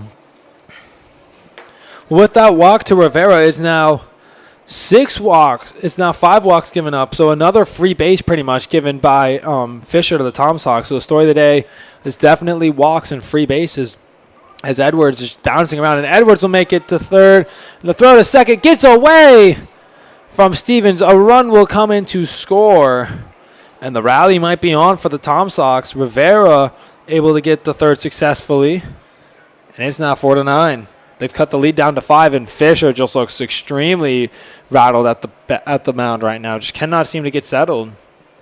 Yeah, that's not what you want. You don't want to put the first guys on for free, and definitely don't want to throw the ball around. 1-1 the count right now here to Thomas. The pitch here by Fisher upstairs. Needs to get those balls down. He looks visibly frustrated right now. With Bryce Martinez in the on-deck circle, Martinez tonight is 1 for 3 with a single and a walk.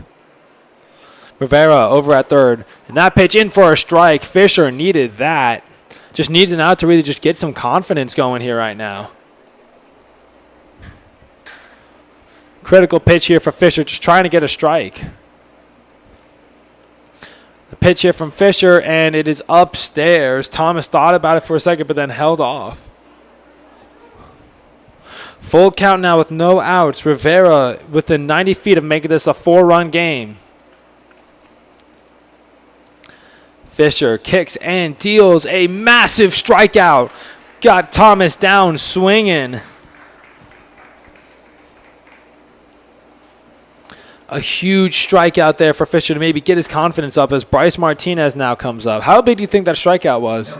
That's huge. I mean, doesn't let the run score because the ball's not in play, but also, more importantly, that's just the first out. And maybe some nerves will start to leave. They'll start calming down. Come back to earth, get some more outs, get the last 2 outs we need, and get a Cardinals win. Cardinals now just 2 outs away. It's that first pitch was in the dirt. Mercado able to very quickly snatch it up and not allow Rivera to try to even think about coming in to score. 1-0 the count here on Bryce Martinez, who is 1 for 3 tonight.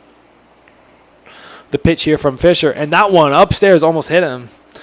2-0.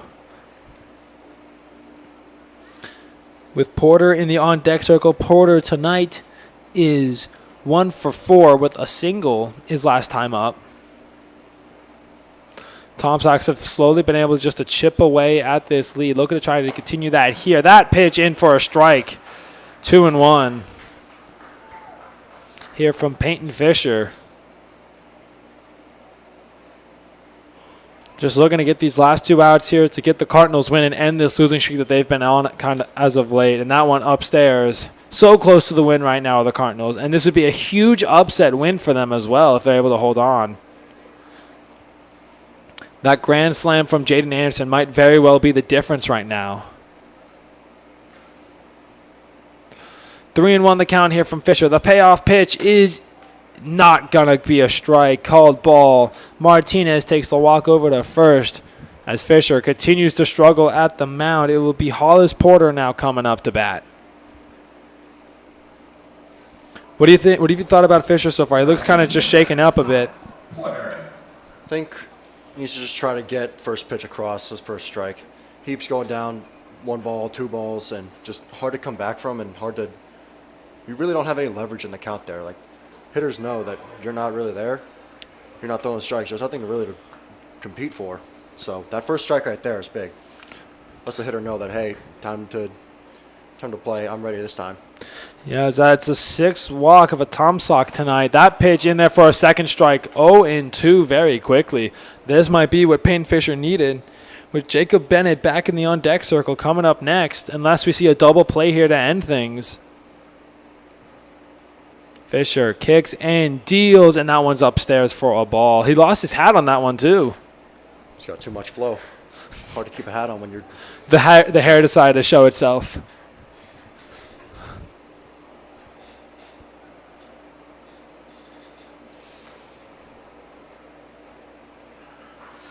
Fisher deals. That one fouled off. Looked like he missed it for a second, but no.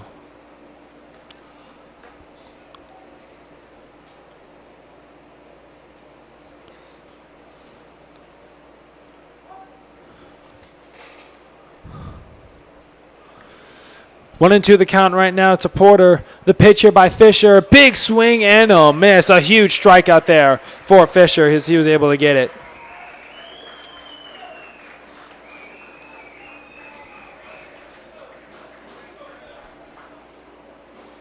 That was a massive strikeout for Fisher to get 2 outs now.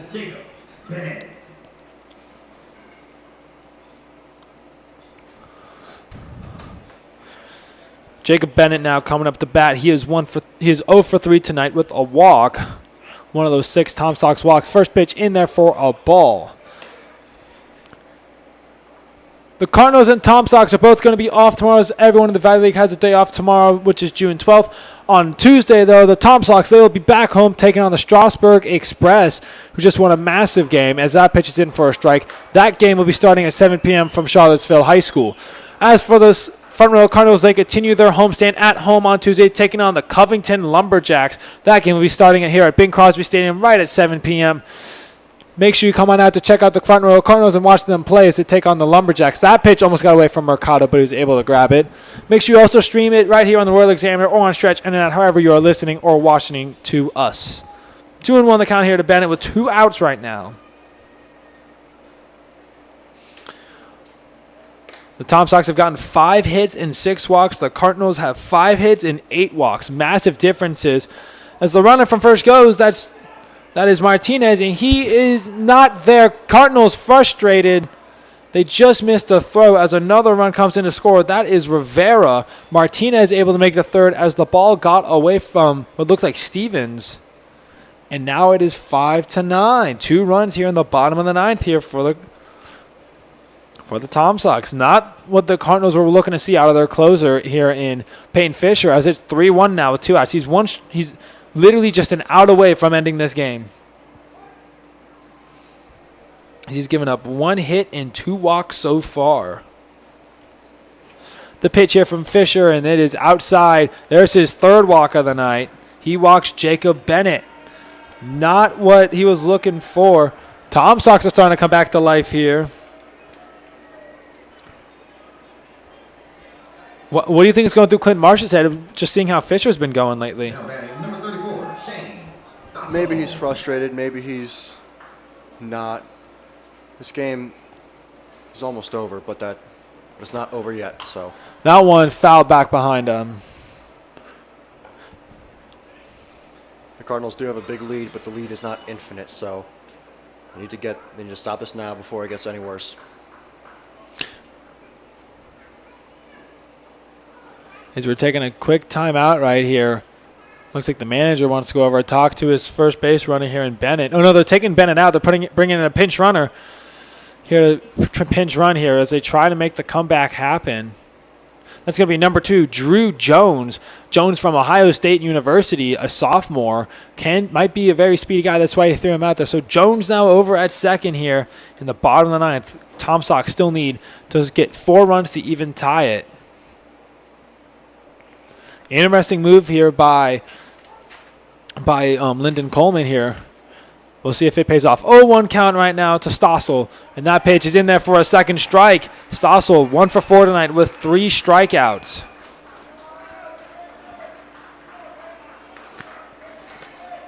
This could be a huge pitch to get Fisher out of this inning here and end this game. The pitch flied up and out for a foul ball.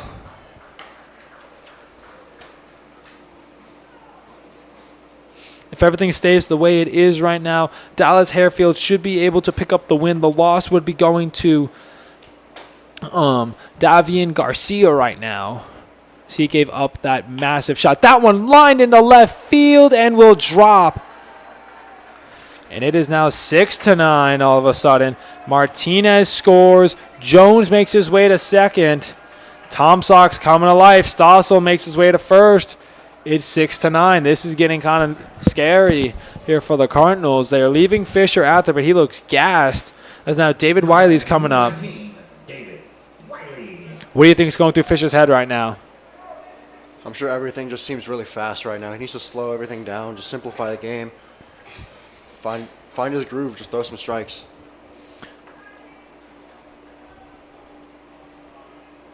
This is where everything gets big because now the tying run is at the plate. So TomSox might be making another substitution here. Trying to figure out what is happening here. Yes, they are. They're bringing in another pinch runner. This is going to be Connor Hinks.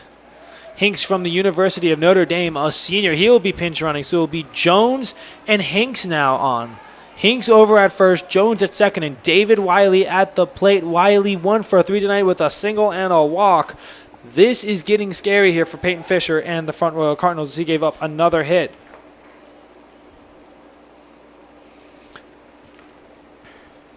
And that one is in there for a ball. Do not want to load the bases here and allow the go-ahead run to come up to the mound. Here comes Coach Marsh. And Coach Marsh is just he's not even going to take risks. Fisher, not the outing that he was really looking for. Could not even get, just trying to close this one out, but could not. And Fisher, visibly frustrated, not happy with his performance tonight. He's hanging out at the mound. He just really wants it. We're going to take a step away. When we come back, we'll have your new pitcher for the Cardinals. They try to close this one out. We'll be back.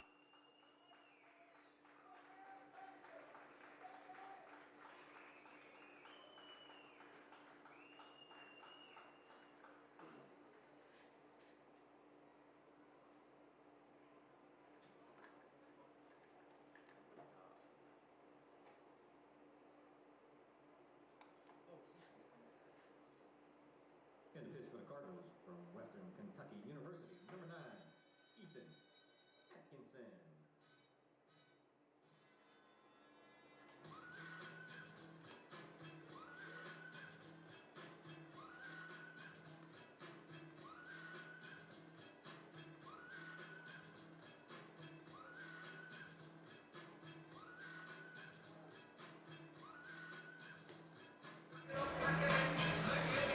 All right, now we're into pitch here for the Cardinals to try and finish things off. Is going to be Ethan Atkinson. He is a junior from Western Kentucky University, originally from Chipley, Florida. This season he has a 4.5 ERA through 2 games. He's pitched for 2 innings, got 3 strikeouts, 4 balls, and 4 walks, and 4 hits. Fisher, not a great 9th inning for him. He pitched for 2/3 of an inning, gave up 2 hits, 3 walks, 2 strikeouts, 3 runs given up by Fisher, as it is 6-9 right now. The tying run is at the plate as Ethan Atkinson looks to come in and finish this game off. David Wiley currently up. You have Jones over at second right now, Hinks at first, both pinch running. Hinks in for Stossel, Jones in for Bennett. As we need to see, can Ethan Atkinson save this game, as it is now a save situation here for the Cardinals, an unexpected save. What do you think is going through Atkinson's head right now? Hopefully he's a lot more calm and composed. He understands he just needs to get 1 out. Just let him put the ball in play. Hopefully something soft on the ground, because any base has got a force out right now. Just let the infielder field it, step on the base or throw it. And yeah, that Jaden Anderson grand slam that he got in the 5th inning now looking really huge, as that is now the difference. It was they did have 4 runs, but then they were able to blast it open to 8 with that grand slam in that 6-run 5th inning. That is what the Cardinals really need. And right now, that is the difference. As we get set here, Ethan Atkinson, right now, he comes into this game, into this at-bat for David Wiley, behind right now, 1-0. With 2 outs, runners on first and second. Atkinson just needs to get 1 out to end this game. Right now, the win would still go to Harefield. The loss is still on Garcia.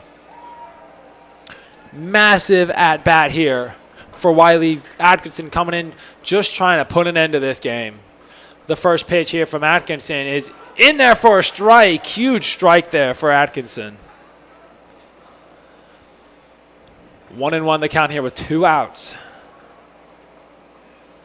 Atkinson just trying to end things here. Not allow the TomSox any more unnecessary runs. The pitch is upstairs and couldn't get the call, almost. close pitch. Looks like Mercado wanted it, asking where it was. What do you think is going through Peyton Fisher's head? He had to put him out. It was a terrible outing for him. He was just not looking good, sharp tonight at all. Probably really frustrated with himself, but hopefully he can take tomorrow's day off and just kind of relax, reset everything, and just be ready to go out for the next one. Yeah, 2-2 the count as that ball's in for a strike. Critical pitch here for Ethan Atkinson to end this run. Now the TomSox have been on getting 3 runs here in the top of the 9th. Atkinson, the pitch, and that one is sent into right field, but going foul. So he will remain here at 2-2. Hinks and Jones are both ready to run. If Wiley does represent the tying run, the go-ahead run, and Tate is now in the batter's box. Not in the batter's box, in the on-deck circle. If Tate is able to score, then the TomSox take the lead. Let's hope it does not have to get to that point. Atkinson, the pitch in the dirt as we go full. 3-2 count. Massive pitch here for Ethan Atkinson. 2 outs. 6-9 right now in favor of the Cardinals. 2 outs. Runners on first and second trying to end the game. Ethan Atkinson from Western Kentucky University checks up on Jones. The pitch here from Atkinson is sent up into left field and grabbed by Cologne. And that is the game here between the Cardinals and the TomSox. That will end it. What a grab there by Devin Cologne. What did you think about that, Jacob? That was a great play. That was a very, very tough play to make, too. Little soft liner in between third base, shortstop, and left field. I mean, you really got to want that ball to go for it. And he did. He got it, made the nice play. And the Cardinals got the win now. So with that, the Cardinals will take the win 9-6. It got a bit scared there at the end, but the difference maker being the Jaden Anderson grand slam in the bottom of the 5th. Dallas Harefield is able to get the win as he gave up only able to give up 1 run. The loss goes to Davian Garcia, who gave up the grand slam. And in an unexpected save situation, Ethan Atkinson able to get the save. Jacob, what did you think of the whole game just as a whole throughout? At the start, it was really slow. Like how we thought it was going to be a pitcher's duel. And then once Perkins got taken out of the game, it just kind of opened up and everyone started scoring. The runs started coming in, the hits, the walks. Offense just started picking up after that. Just made for an entertaining game. Lots of stuff happening. Great game by everybody here. The TomSox are going to end with 6 runs off of 5 hits and 7 walks. The Cardinals end with 9 runs and 5 hits off of 8 walks. So there'll be a lot of walks is the story of the day today. A lot of free bases. Cardinals and TomSox both need to clean that up. But what a game here. Cardinals end their losing streak. Both teams are off tomorrow. Cardinals will be and TomSox will both be at home again on Tuesday. Both games starting at 7. The Cardinals will be playing the Covington Lumberjacks, and the TomSox will be playing the Strasburg Express. For all of you watching either on the Royal Examiner or listening in to us on Stretch, and I thank you for joining us here for this game between the Charlottesville Express and the Front Royal Cardinals. For everyone with the Front Royal Cardinals and everyone here at Bing Crosby Stadium, thank you for listening to the game. I'm Ben Goldring. I'm Jacob Arzaga. And thank you for listening. Have a great rest of your night.